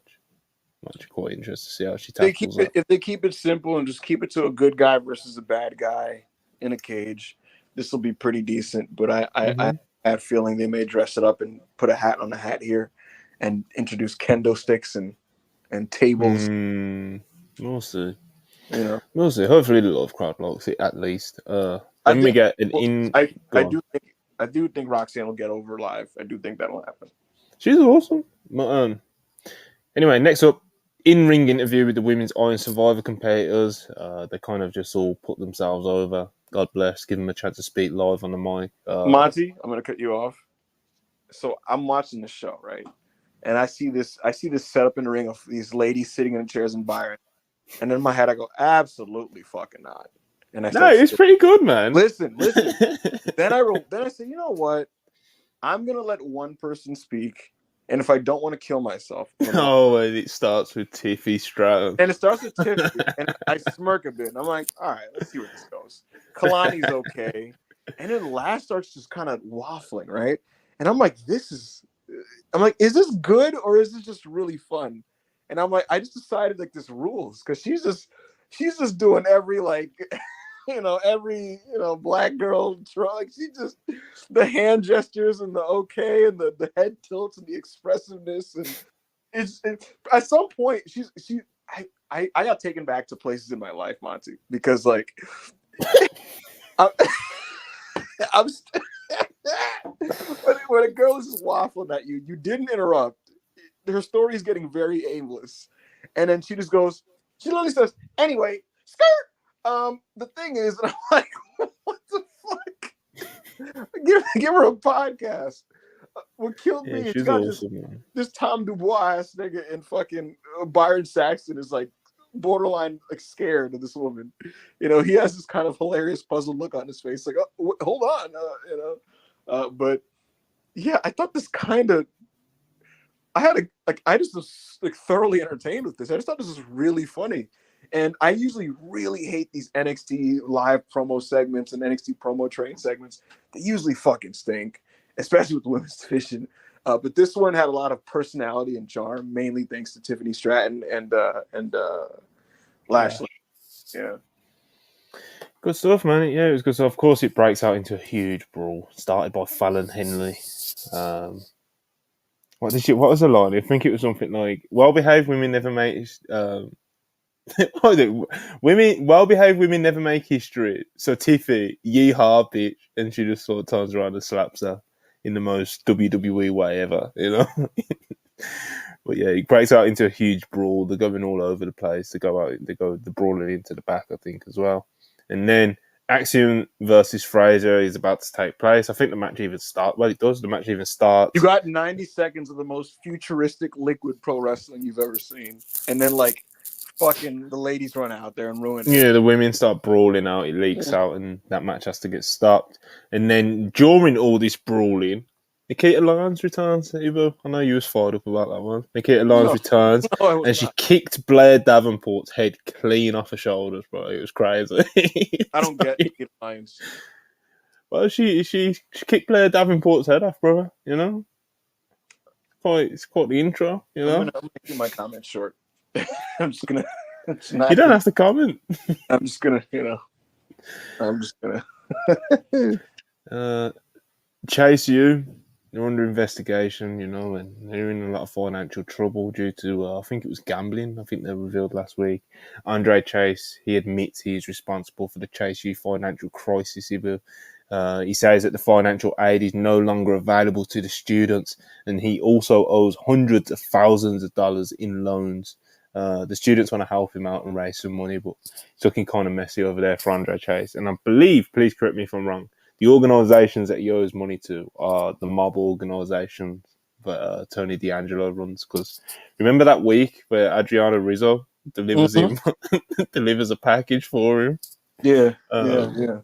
So yeah, I'm led to believe it's He owes something to do with hundreds that. of thousands of dollars, and these dumbass students are like, "We'll help you, Mr. Chase. We can do a Let's have a fundraiser. bake A sale. bake sale." Like, are you fucking stupid? Like, what are you gonna make from the bake sale? $80, you idiot! Like, you Well, I fucking mean, that is moron. the point of, it's meant to be a comedy, but still. Yeah, no, I actually thought this one was cute. Remember when this angle was vague and we didn't know what he did, and it was like, is this dude like a freak? Is he a nonce? Like, what's going Well, on here? that's the thing, and it was quite the choice, you know. You got a guy who runs a university, and then he's under investigation, and it goes all shady for a few weeks. So I thought, no, let's slow down a bit, you know. His collar was undone for a couple weeks. His hair looked all disheveled, like like he's just a Yeah, it was disgrace. very creepy. It got very It's like, what creepy, did he but do? Did he fucking? just a gambling problem, luckily, just a gambling problem. But I will say when it was go on. ambiguous, it was kind of funny in that morose way. That like it was. Yeah, it was. It was. Trick Williams tries to talk to Mello about the NXT Anonymous footage, and Mello kind of blows him off because he's about to go out for a match. Lexis King does a video package where he calls Mello his friend, and he says he won't be interrupting in tonight's match. This storyline fucking sucks, bro. Hold on. Trick Mello didn't even need it. Remember that segment like months ago where like they broke up amicably and it was very like cool, you know? Like if you wanted to go back on that and turn Mello heel for the matchup, like I feel like there's much more interesting ways than like who attacked Trick? Is Lexis King pulling the strings? Who's Mello texting? I don't give a shit. I don't fucking care. And he's just, hey brother, you coming with me tonight? Nah, man, I gotta focus on my Iron Survivor challenge. All right, dog, you let me know. And Lexis King like, Mello, thank you for it's like all of it. all of like this shit sucks. Like, Okay, man. Sucks. Okay. I hear you, brother. I hear your pain. But anyway, Thanks. we get to I guess it's the main event match of the show. Men's last chance qualifier for the Iron Survivor. This was Tyler Bate versus Joe Kofi versus Carmelo Hayes versus Eddie Thorpe. Tyler Bate, especially early in this match, kind of similar to Roxanne in the women's match, was like just directing traffic and just looked tremendous out there. I thought. Then obviously the rest of the guys got kind of more involved as the match went on. But yeah, Tyler Bate got the win here. He qualifies for the Iron Survivor. I do think Trick Williams is probably going to get the win this weekend at Deadline, but I would like Tyler Bate to get the win and get that Ilya Dragunov match. Yeah, hopefully. Yeah. Oh man, it'd be great if it was Bate. I love Tyler Bate, bro. I hope 2024 is a really big year for him because obviously he's hit some hurdles, we'll call them. Dude, imagine a North American Championship match at Vengeance Day. Is Axiom, Nathan Frazier, and Dragon Lee in a 3-way, and then in the main event we go full nerd. It's let me be a mark for Sean does these cards for the fucking. I don't like triple threats, you know this. True. Fine. I don't like triple threats. I don't like 4-ways. Give me a singles match, brother. Here's the thing. Okay, fine. Frazier, Dragon Lee as the North American Championship match, and Tyler Bate versus Dragunov as the world title match. Sean, for once, just make a match card for the nerds. Just do one. And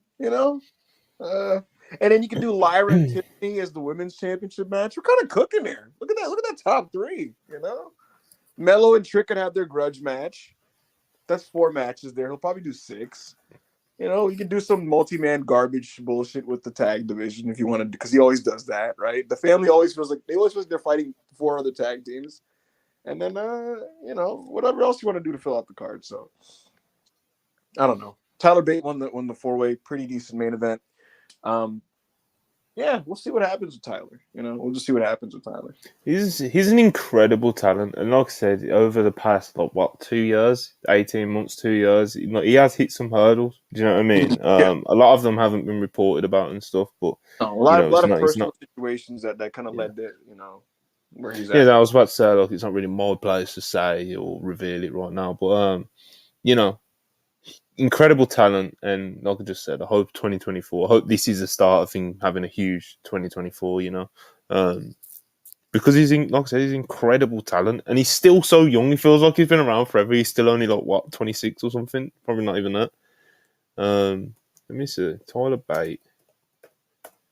Tyler Bate is 27, right?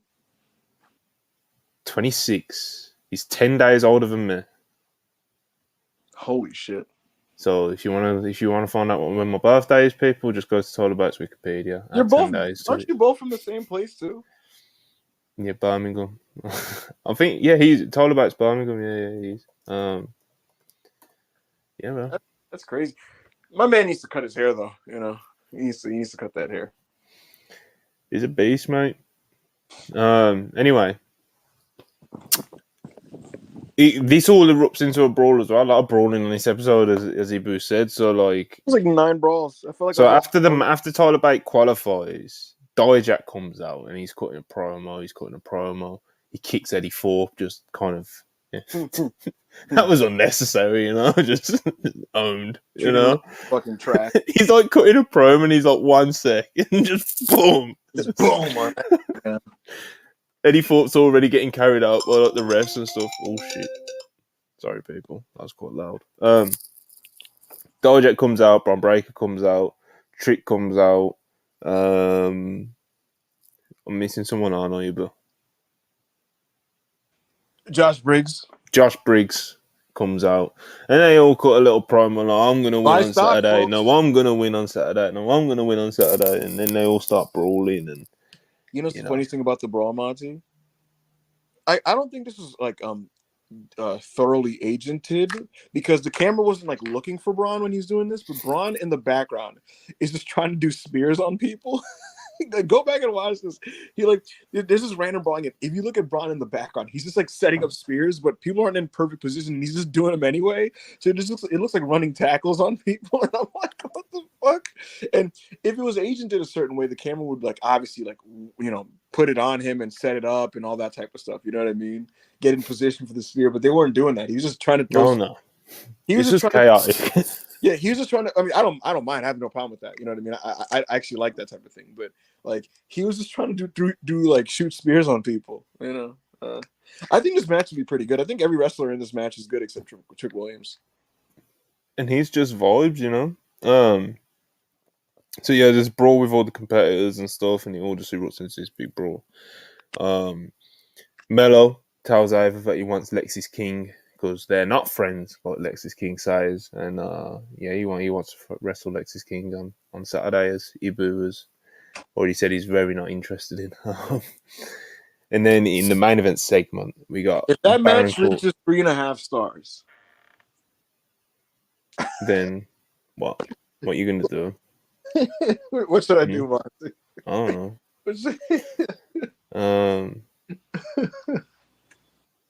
I don't know. Someone should come up with something they want me to do.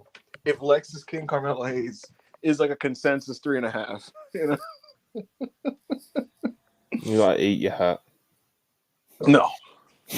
I eat my hat if it was 4.5 stars.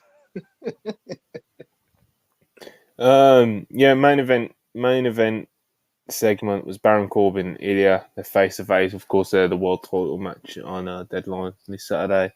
And you know, Baron Corbin, as he said earlier in the show, he thinks he's got Ilya exactly where he wants him, and he wants to just get him angry, wind him up, just keep winding. Hopefully, he just makes him kind of like, I don't know, just kind of crumble or some shit. I don't know what he was trying to plan here. But anyway, so what he's doing, he's talking about his family, he's talking about his son, he's just like making all these digs at Dragunov, and Dragunov is almost, well, definitely cartoonishly just getting angry and fucking growling like a dog and shit, you know.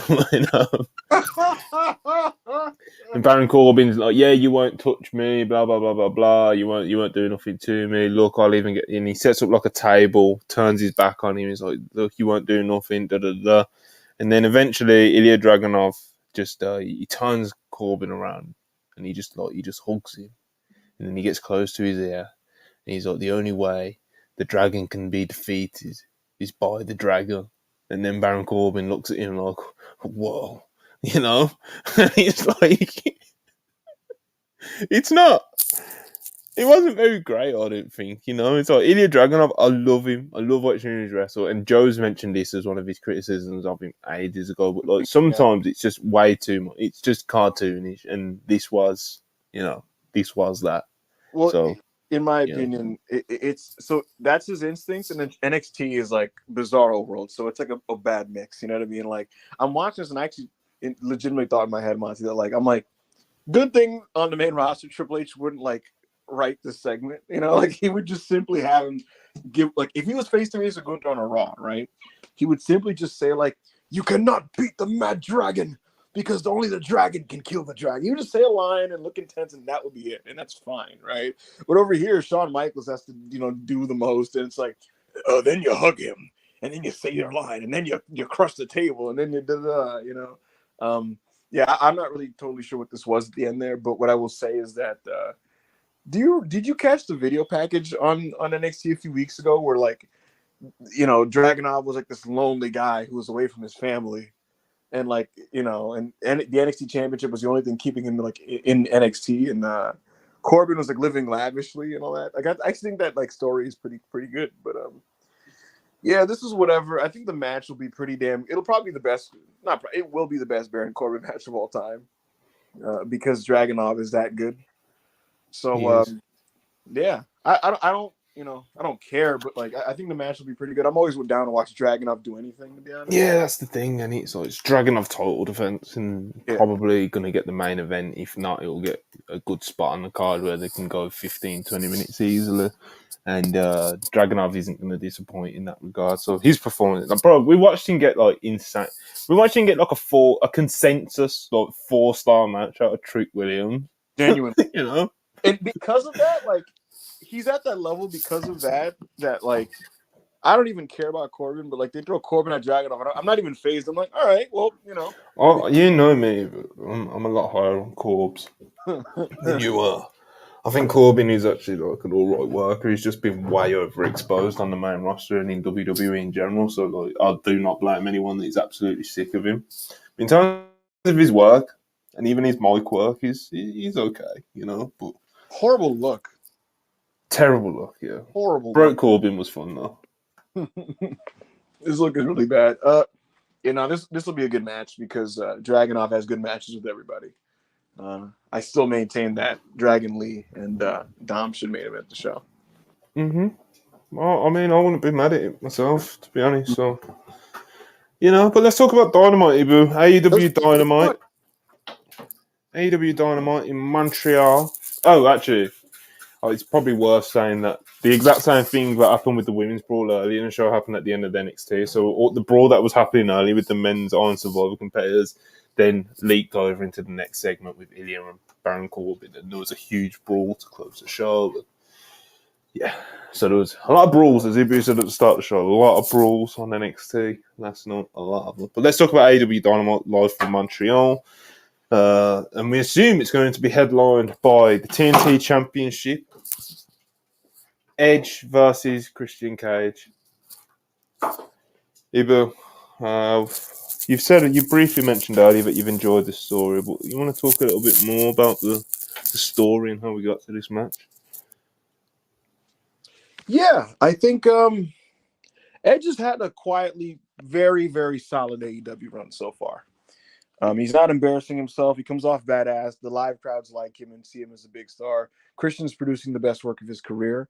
And they've had a good story here. Edge is kind of a more grounded character in AEW, and Christian's a bit more cartoonish, but they've kind of married the directions in this interesting middle ground for this feud. And I'm just a fan of what they've been doing. I think this match, honestly, like work-wise, will be really good. The only thing holding this back from being great is the atmosphere. I hope the crowd is up for it because obviously it's going to be like a quarter-filled building at best, but you just hope that they. It is what it is. You hope that they react like a packed a packed house for these guys. I think Yeah, definitely. Think I think the fans that are in there are going to be loud, but maybe not for everything, but for this, hopefully, you know what I mean. yeah, I, of course. I think if the crowd is with these guys, this match is like a pretty safe guarantee to be a great match. Yeah, Yeah, and who do you think is walking away with the TNT belt? Do you think Christian retains and they run it back on a pay-per-view, or do you think Edge just simply wins the title in Montreal? What do you think? I think Christian wins. You think Christian? You think they're running it back on pay-per-view? Uh, Because that's kind of like the Christian Cage. You know, that's kind of like what he does in AEW, isn't it? did you see Jack Perry trademarked Jungle Boy today? I did. I was going to get to that. I was going to get to the Jack Perry. Do you think he helps Christian Cage out here? Do I think Jack Perry helps Christian Cage out? I mean, it's kind of set up for him too, because obviously Kill Switch and the Prodigy Nick Wayne are they're fucked, aren't they? You know, they're on the shelf, brother. Exactly. Cameras is crazy. Monty's eating ribs again. I know everyone accuses me of ribs every time I go off camera. It's quite problematic. Monty, they've caught on to your schedule. They know that on Wednesdays at this time of the day you start making those ribs. You know. Listen, it's not the ribs, man. Okay, got things to attend to that are not barbecue pork ribs. Okay, I'm just off camera. You know, Ibu gets away with it. No one accuses Ibu of eating ribs and being glutinous. You know, even though I do eat on all these afternoon shows, but. You do? Well, that's because I have to multitask. You know, I'm getting ready for work. Here's the thing. Could you imagine Christian pulls the most Carney thing and he tells Edge like, it's a lighthouse tonight, man. Let's save our match for the big one, the big show. Just do an angle. Yeah, like he might need to take a sales and then they're both like, fuck, man. Like, no, they wouldn't do that. But you see it, like Edge done that. Edge had an interview, I think it was like yesterday or the day before, and it was like someone asked him, like, why aren't you doing it on pay-per-view, I think? And he was like, to me, it's more important where we do it rather than when we do it. So, you know, them two facing each other in Montreal, obviously, probably means quite a lot to both of them. So. You know why that makes sense? Remember his last match in WWE against Sheamus? That was about where it was located, you know? Especially with WWE, it's not like WWE is always in Canada. I know AEW's done quite a few Canada dates this year, haven't they? So. Mm-hmm. Yep. Yeah, man. Edge, Christian. I think it'll be really good, like you, Ibu. I think. I don't know who's gonna win, and I like that. You know. So. I think Christian wins. Yeah, I'll get the argument for either of them. To be honest, Christian wins. It makes all sense in that. But also, it's just like, you know, just give Edge a little run with the belt. You know what I mean, brother? You know, like it's just.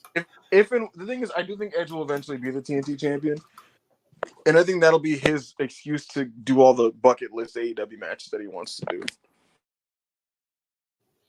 I mean, it could be worse. Hey man, Edge. Did you see Edge say that Christian's belt feels more important than MJF's? Yeah, I saw that too, and it's just kind of an interesting thing to say, you know. Interesting. Kind of wild. I don't actually agree with it either, which makes it, you know. I know a lot of people are very frustrated with Max at the moment, but you know, he's still like the main part of the fucking show, isn't he? So let's be real, bro. Edge said, "I'm winning this shit, so I got to put it over like it's the biggest thing in the world." You know. But you don't think he's winning, so? I think he's winning it eventually. All right. Is there a few super chats before we continue with this Dynamite preview? So Jizzle 199, appreciate you as always. Punk recognises Mercedes and Bayley, a dying breed. Yeah, man. All very good wrestlers, mate. This one isn't even a super chat, but is something I kind of forgot to add on from NXT. So at some point there was like a whatever the fuck, a QR code, is that what it's called? QR code, barcode, whatever. And when you scan it, it takes you to like a ticket page for Deadline. And it's Cora J's voice saying, "See you at Deadline." So, and also it was reported by PW Insider that the word going around backstage in NXT yesterday that Cora Jade will be at Deadline. So, it's not exactly the same as CM Punk returning to WWE, but Cora Jade is definitely one of the, fan favourites in the women's division in NXT, and she has been out for a minute. I don't even think she was injured either. I think she was just like, I don't know what she was doing, but she's been gone for a minute. She was just healing from breast augmentation. No, that's what people always say about the NXT girls, and it's just... No, but with her, I'm pretty sure that's literally what it was. What's that, Ibu? Why are you so sure? You've been doing some inspections, you fucking pervert. No. Oh my god. Anyway, Henry Kissinger, $5. Interesting, but appreciate it. Booking Axiom and Frazier for 2 minutes is a war crime. I know a few things about those. Fucking hell. Will Chisholm, $5. Appreciate it as always, brother. Nikita Lyons looks like the white girl who talks black and says, "This is how I talk. I grew up with black people." That's literally what she is. I mean, she does have an urban tang to the way she talks, Yeah. She's a rapper. Oh my god. She gets braids, she's Nikita Lyons pops me, bro. She pops me for not the reason that she pops all the perverts for either. She just I don't know, she just kind of makes me laugh, She throws kicks, Yeah, what was her kid? She's just like urban white girl that like does karate. Beast. Real wrestler, She should go Stardom. Anyway. Oh my god. Showdown Spurs, $5. Appreciate it. Fulham up 3 on Forest. Shame TK doesn't tweet aggressively anymore, or he'd be going at Ariel. Yeah, it's I've always thought this for as long as he's at AEW. Like, if I was a Fulham fan and I saw Tony Khan tweeting as much as he did about AEW in comparison to how much he tweets about Fulham, like, I don't know how I'd feel about that, I don't know if I'd be happy. But anyway. The custodian Lexis King, $4.99. Appreciate it as always. When I get a 3.5-star match, change your name to Backup Lexis King on Twitter for a week. It has to be Russell Purist 3.5. Russell Purist 3.5. Jesus. Berkey $1.99. Monty, can we get the rib recipe? It's really not that special. No. No, anyway. But anyway, back to Dynamite preview.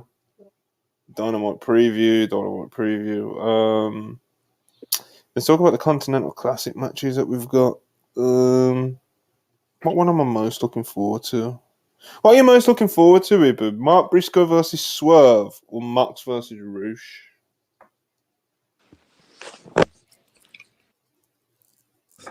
I don't really care about either one, but both are going to be pretty damn good, actually. Yeah, that's what I'm saying. It's like you got Swerve in this mode at the moment. Yeah. In this Mark Briscoe is Mark Briscoe.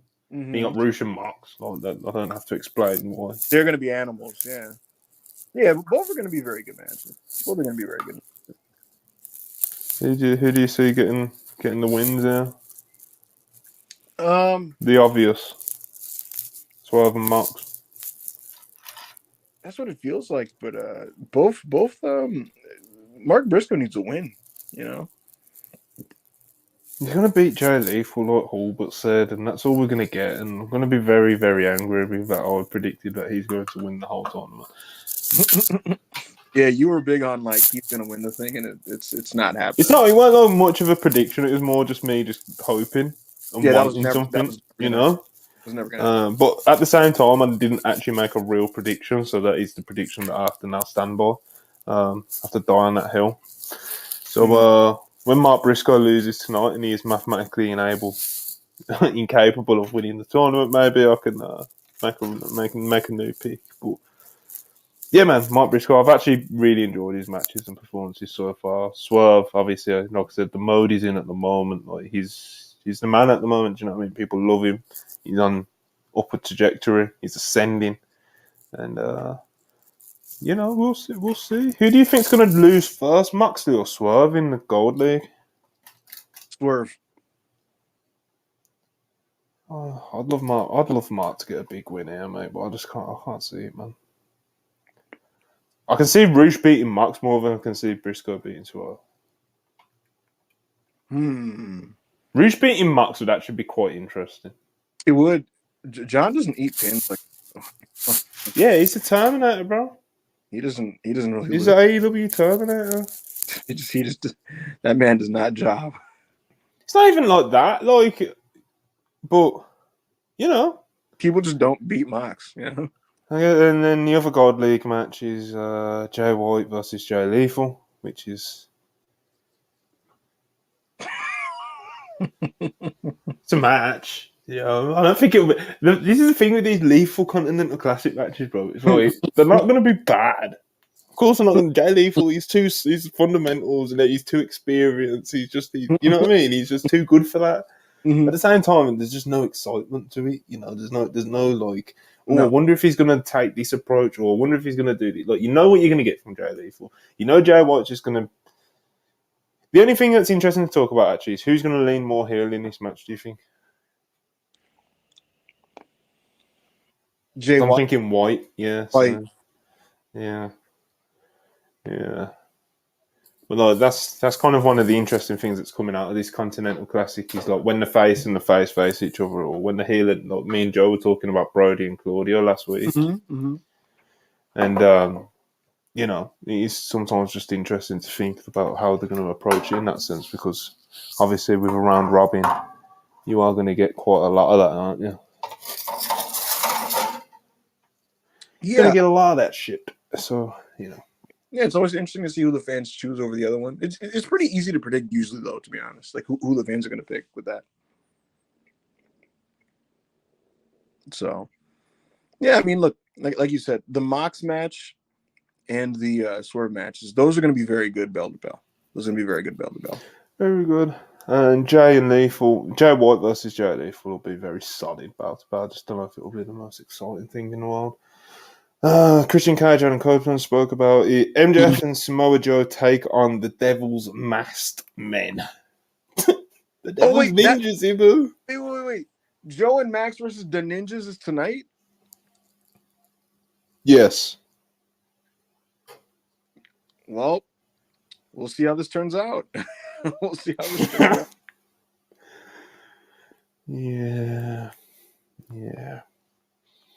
Do you think we get any of them? Do you think any of the ninjas get revealed? Maybe.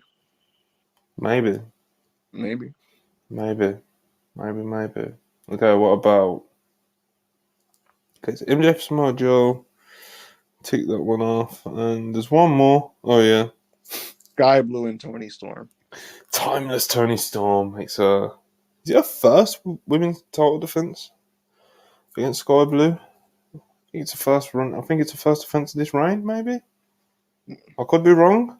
I'm not 100% confident, but either way, she is wrestling Sky Blue, and it is for the AEW women's title, and it will be on AEW Dynamite tonight. And I really hope that, again, the same hope I got into Full Gear, but Tony Storm can try and find a nice balance of her gimmick and actually still being a good wrestler, because that is not what she has been doing recently, and it's been very frustrating to see. What about you, Ibo? I don't want to see this. So I mean, no, that's a cop-out answer, Ibo. I need some analytical breakdown, like I just tried to give, It'll be interesting to see how the crowd takes to both of these people, because they cheer for Timeless Tony, but she's a heel technically. And Sky Blue, this will be a big spot for her. The company's very happy with her progress. They're very happy with how she's just been very active and down to do whatever they ask her to do. So she's being rewarded with the title match here, and she's going to do her best, I'm sure. And hopefully this is something that you come out of it and you think, oh, man, like this looks good. Yeah, a good bit of business. Sky Blue gets herself over with a good performance. Right. Tony, like I said, she finds that balance between character and work rate. And, hopefully it's a home run in that sense, but I'm not exactly filled with optimism. Right.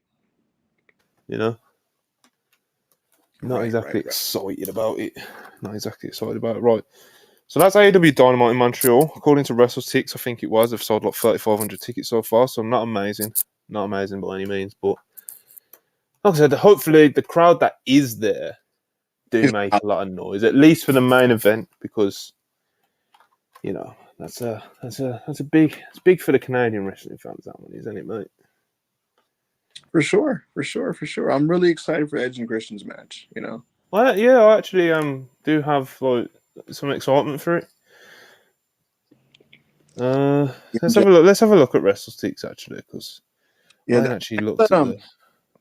I know that for last night's Collision, they sold an additional 1,500 seats in like a couple days, and I did some inquiries as to why, and it was because like they basically dropped tickets to like nothing. Tickets distributed as of hold on, who's updated it? That's Collision. That's also Collision. Where's Dynamite, bro? I'm trying to find it too. Finally, they're on 3,900 yesterday for Collision, so you'd assume that tonight they're gonna have like Big gains. What, 5K? If it's the same thing where they slash the tickets to like basically $20, I think they're gonna get to probably, they're probably gonna sell a lot at the last second. Right, I'm doing this AEW Dynamite at WrestleTix. Because if it doesn't show up immediately now, this is terrible audio content for our listeners. Us looking for WrestleTix. Okay, I can't find it, so fuck up. I'm back on camera because we've got some big business to attend to before we get out of here. We do? We do. Because there's a big breakdown. There's statistics. There's information. There's biographies that we need to. We need to break down here. But the NXT Men's Breakout Tournament field was announced yesterday, and there's some mean-looking athletes on that lineup, people. Mm-hmm. When you first saw the video at work, what did you? I was just laughing hysterically. Like, none of them.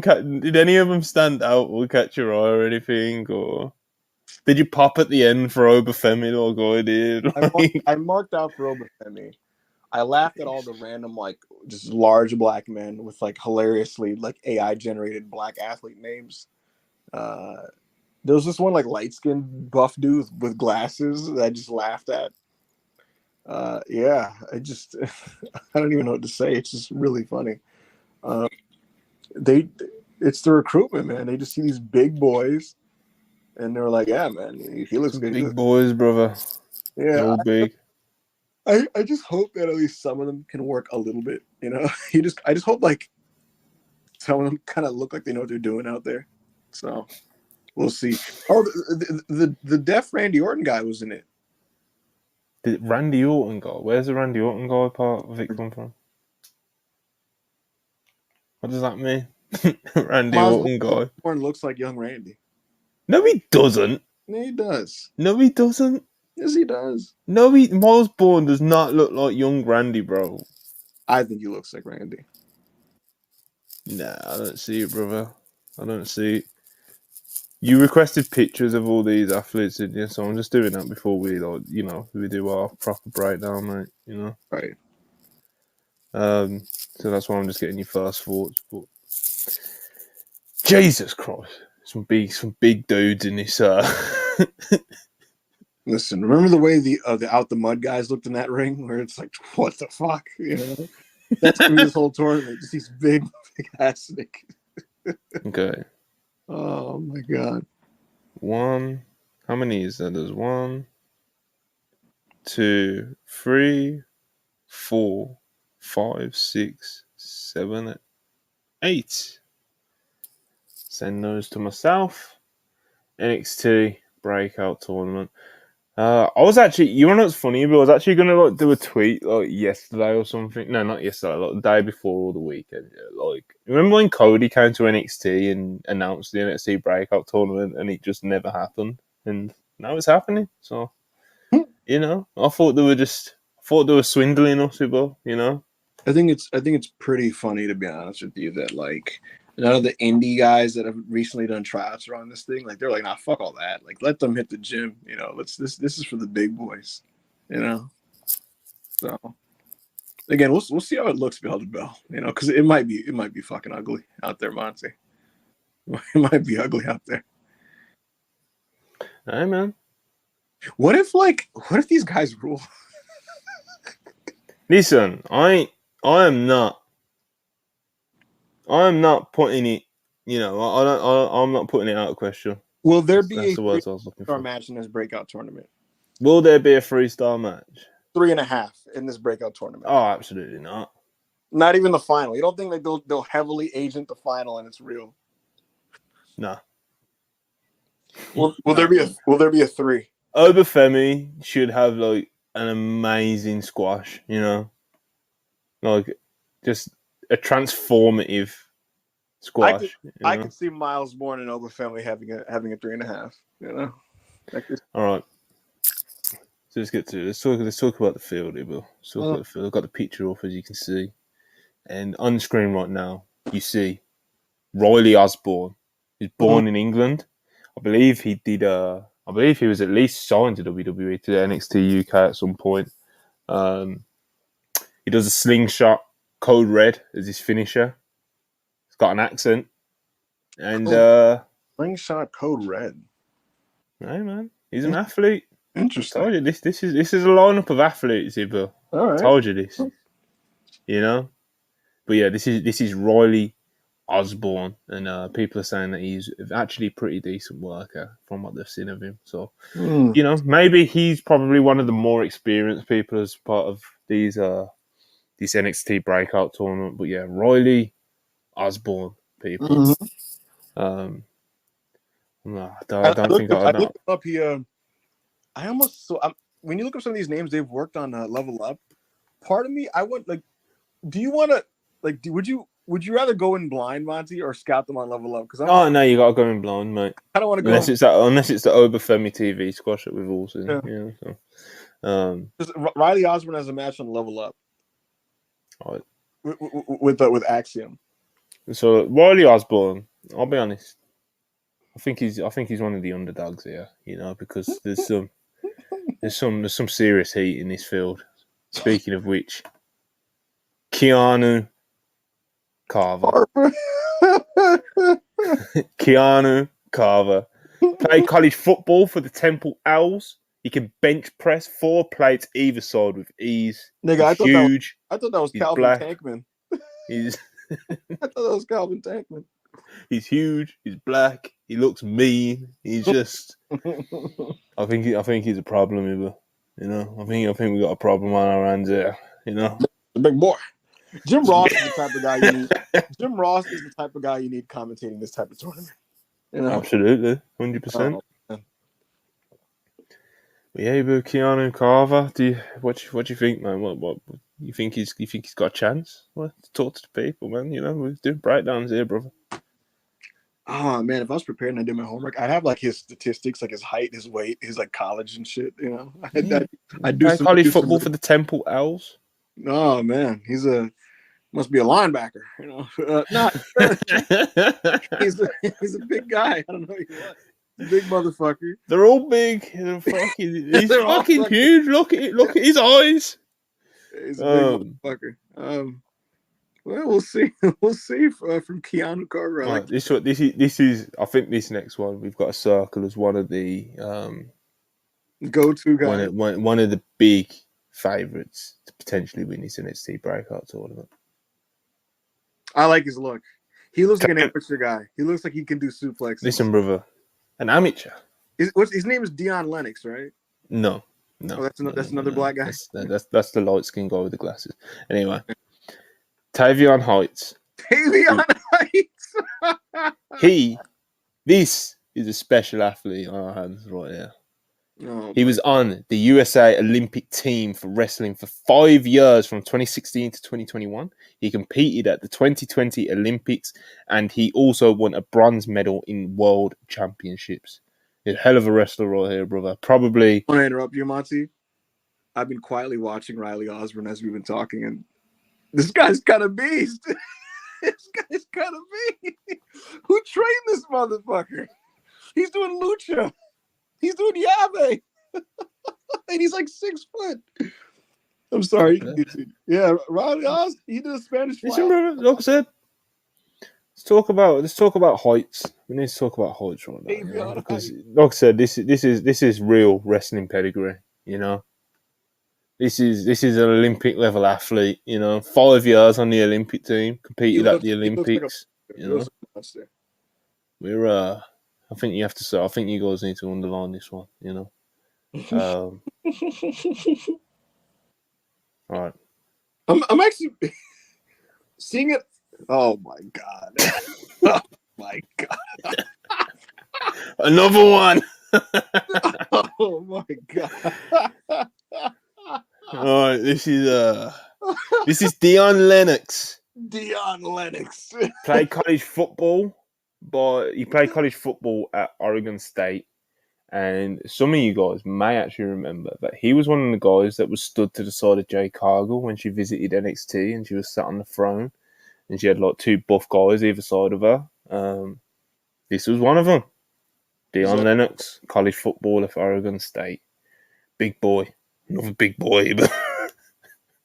People say that Tavion Heights does a doctor bomb, like Dr. Death Steve Williams. That sounds, now that I'm like hearing about some of these guys, I'm getting kind of excited.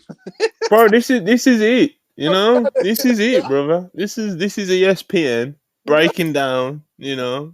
This is it. Matsu, you gotta force Joe to watch all those breakout tournament matches. Oh, I'm writing them all. I'm rating them all. Oh my god.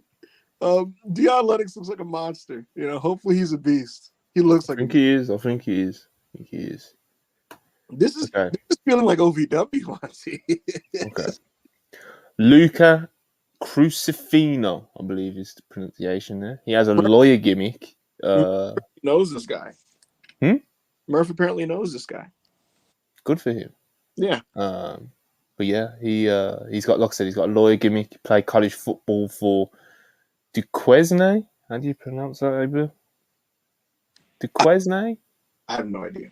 I don't know. He's already had a few matches on NXT Level Up, and like I said, he's got like this big lawyer gimmick that he does. But yeah, again, I thought it's very similar to Riley Osborne. You know, can't quite put my finger on it. You know, Monty is here for the brother. He is here for these just mutant-like fucking brothers.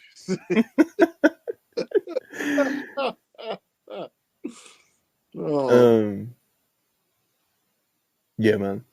He's interested what he has to do, you know what I mean?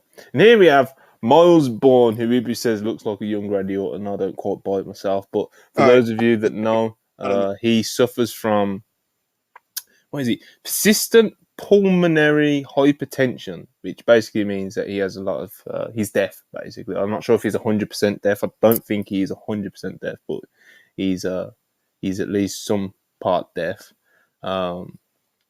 He's part of Team Gulak, sorry. He's on, he's been on TV with Drew Gulak. He's been on TV quite a lot this year, to be fair. So he definitely is the most familiar out of the field. You know, he's got a nice drop kick. Yeah, athletic kid, you know. Yeah. Wishing him luck. That move that Ricochet does, where he's hitting the ropes and then he kind of like rolls over your back. He kind of does like a flip roll over your back when you you picture yourself hunching down. Ricochet will like roll over it. You don't know what I'm talking about, do you? I was only half listening. I was reading something. I'm reading my cheat sheet, but you know, I'm going through some monster athletes here. You know, talking to me about Ricochet. All right. Anyway, the reason I was asking was because Riley Osborne does some Ricochet stuff, but he's like notably bigger. All right. Next up, Trey Bearhill, big dude, another big dude. Because that is the theme of this men's breakout tournament tonight. He played college football at the University of Tulsa. He has Native American heritage, I guess, hence the look he's going for here. And apparently, he's a big part of his local church. God bless. He's already married. He's already settled down. You know, seems like he's got it all figured out. Ibu, what do you think? This is so Jim Ross. This is Trey Bearhill. He's a good man, a good Christian man, has a wife and a child. He is a good athlete. He graduated from Duke University. It's like, all right, good for him. You know, hopefully he works out. I don't know what to make of his look, but you know, God bless. God bless. God bless. So, Monty, right. I again, like I said, I've been skimming Level Up clips this whole time, and these guys kind of rule. Like all of them. I was wondering what went into the selection here, but I think these are genuinely people that they've been training for like a year and a half that they think are ready. So, talking already. Go ahead. Talking about the person who's coming for the throne. He's coming through it all. The definitive Wrestle Purist favourite for this tournament. Hoyt's obviously is in contention. Carver is obviously in contention. Lennox is in contention. But no one is bigger, blacker, meaner, just monster, just a specimen of a human being. Obafemi, born in Lagos, Nigeria, 22 years old, 280 pounds. That's a 22-year-old? 6'4", former track and field star who used to dominate in the SEC playing field. And I think he's got some records for the shot put as well. This is a monster here, ladies and gentlemen. This is the favourite. This is the future of professional wrestling that you're looking at right here. They should teach him how to do like some Keith Lee shit. Keith Lee? Yeah. Keith Lee can't hang with Obafemi. Obafemi would eat him alive. What are you talking about? That man was like, my name is Obafemi. And everybody. Just a fucking artist, you know. This is a real wrestler we're looking at on your screen right now. 22. Getting trained by Gulak and Biff Busick, you know. Just a monster. Look at him. Look at the thumbnail for this video, you know. Obafemi. Oh man, just imagine what. If you go back to like the call on commentary from Roddy Piper when Undertaker made his debut, and he was like, "Look at the size of that guy."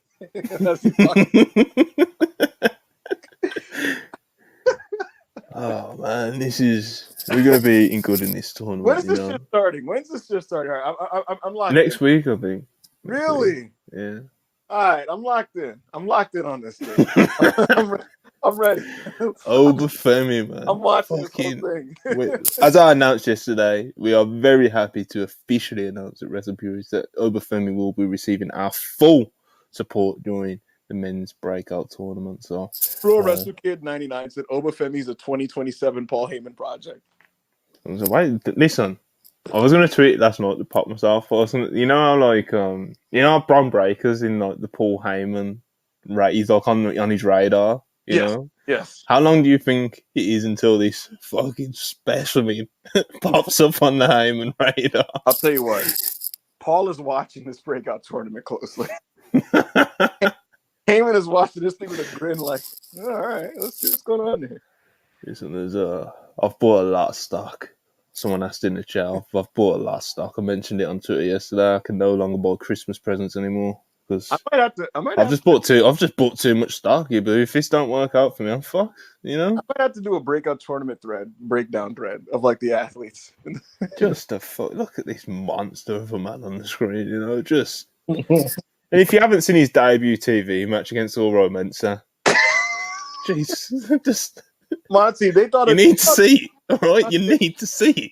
Monty, they thought a near knee injury was going to stop this man. Oh, no. No. They thought a knee injury would hold Obafemi down. Absolutely not. He's got those Francis Ngannou / Yoel Romero genes where his body just automatically recovers itself. You know? He's a monster. Look at him. Or his ACL. And he's back. Look at him. He's back in 5-6 months. Look at him. This is a man that is going to do damage, bro. This is some real shit going on right now. So yeah, that's our detailed look, definitely unbiased look at the NXT Men's Breakout Tournament. These upcoming are going to be the most interesting.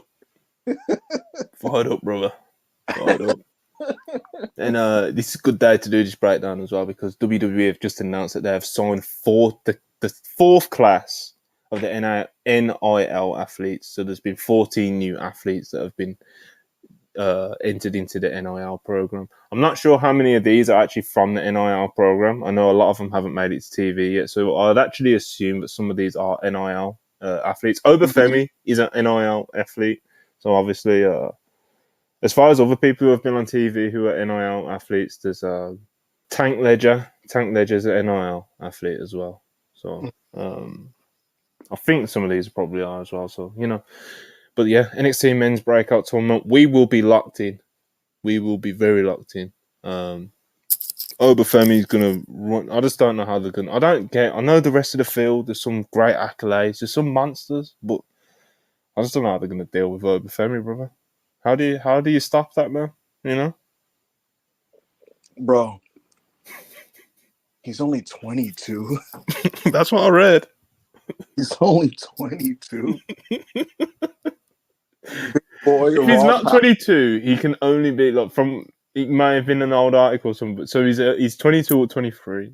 You'd have to assume, you know. So he's still a baby, and he looks like that. You know, Black Braun Strowman. You know, like he's just a fucking monster. You know. Picture Nick Khan and Triple H looking at these kids, you know, and like some top perch in suits, like we're set for the next decade. Oh man, we're set. Good stuff. Good stuff. But yeah, we're going to do some super chats and get out of here, people. We've gone over the 2-hour mark. We'll choose on $10. Appreciate you as always. If Triple H didn't want toxic traction on the main roster, God help Nikita Lyons, because before she got hurt, he felt like Johnny Ice was going to put the belt on her. I disagree.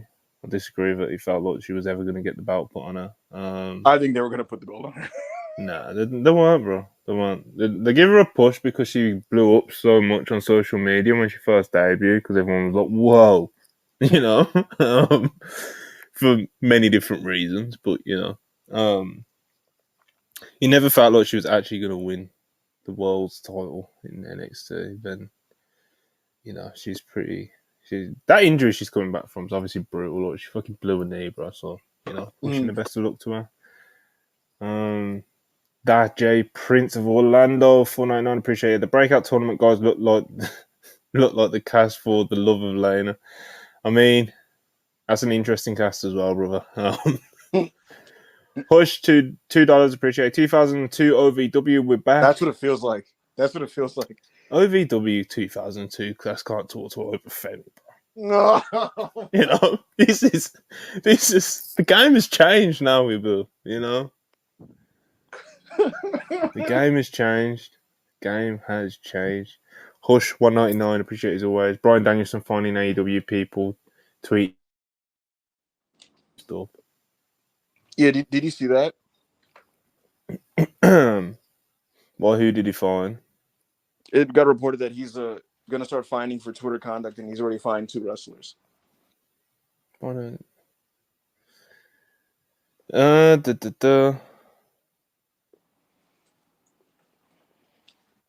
When was the update about the Twitter stuff? I don't fucking know. I don't remember reading that particular part about it, but I know that Bryan Danielson obviously is head of the disciplinary, well, part of the disciplinary committee, as he says himself. And I know he's been part of handing out fines, but I don't know if it's about anything to do with any. I can't remember seeing anything about Twitter. Anyway, a bunch of people reached out to us in the live chat whilst we was doing our very important breakdown of the NXT Men's Breakout Tournament, and let us know that Kyle O'Reilly has been backstage at some AEW tapings recently, according to Fightful. Sean Ross Sapp doing what Sean Ross Sapp does. Good report from him. And hopefully Kyle O'Reilly can be back sooner rather than later, man, because his neck was fucked up, bro. I don't think him showing up backstage necessarily means he's going to be back anytime soon, but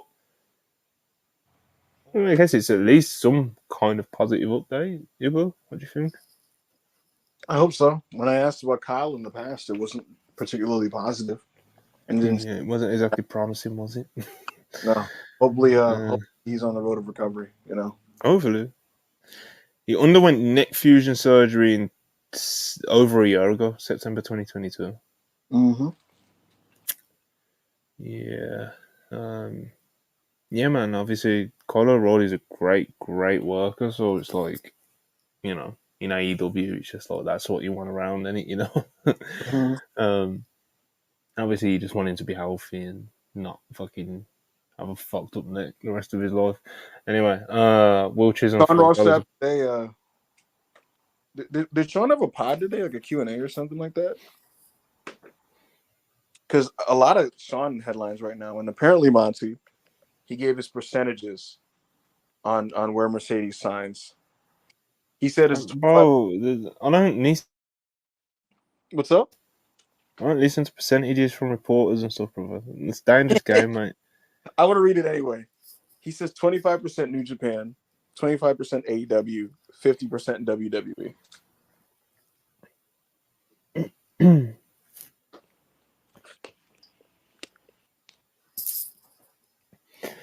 Yes, Mercedes. Like I've said repetitively about her, she's very impossible to predict, and she's just an interesting cat, Very interesting cat. All right, Ibu, you got anything else you want to moan about or anything? No, I got to get out of here, actually. So. Beautiful. All right, so that's what we're going to do. Please like the video. Subscribe if you haven't already. We appreciate all the super chats. You guys have been great. Hope you guys put a lot of value and time and rewatch our breakdown of the NXT Men's Breakout tournament because, there's some serious business going down. You got the Continental Classic. You got the NXT Men's Breakout tournament, It's a great time to be a wrestling fan, people. So, AEW Dynamite tonight. Yeah. One last time, like, subscribe, appreciate all the super chats, and we will see you tomorrow. Well, actually, we may see you tonight for a watch along on Twitch, and we'll definitely see you tomorrow for this Dynamite review. Peace.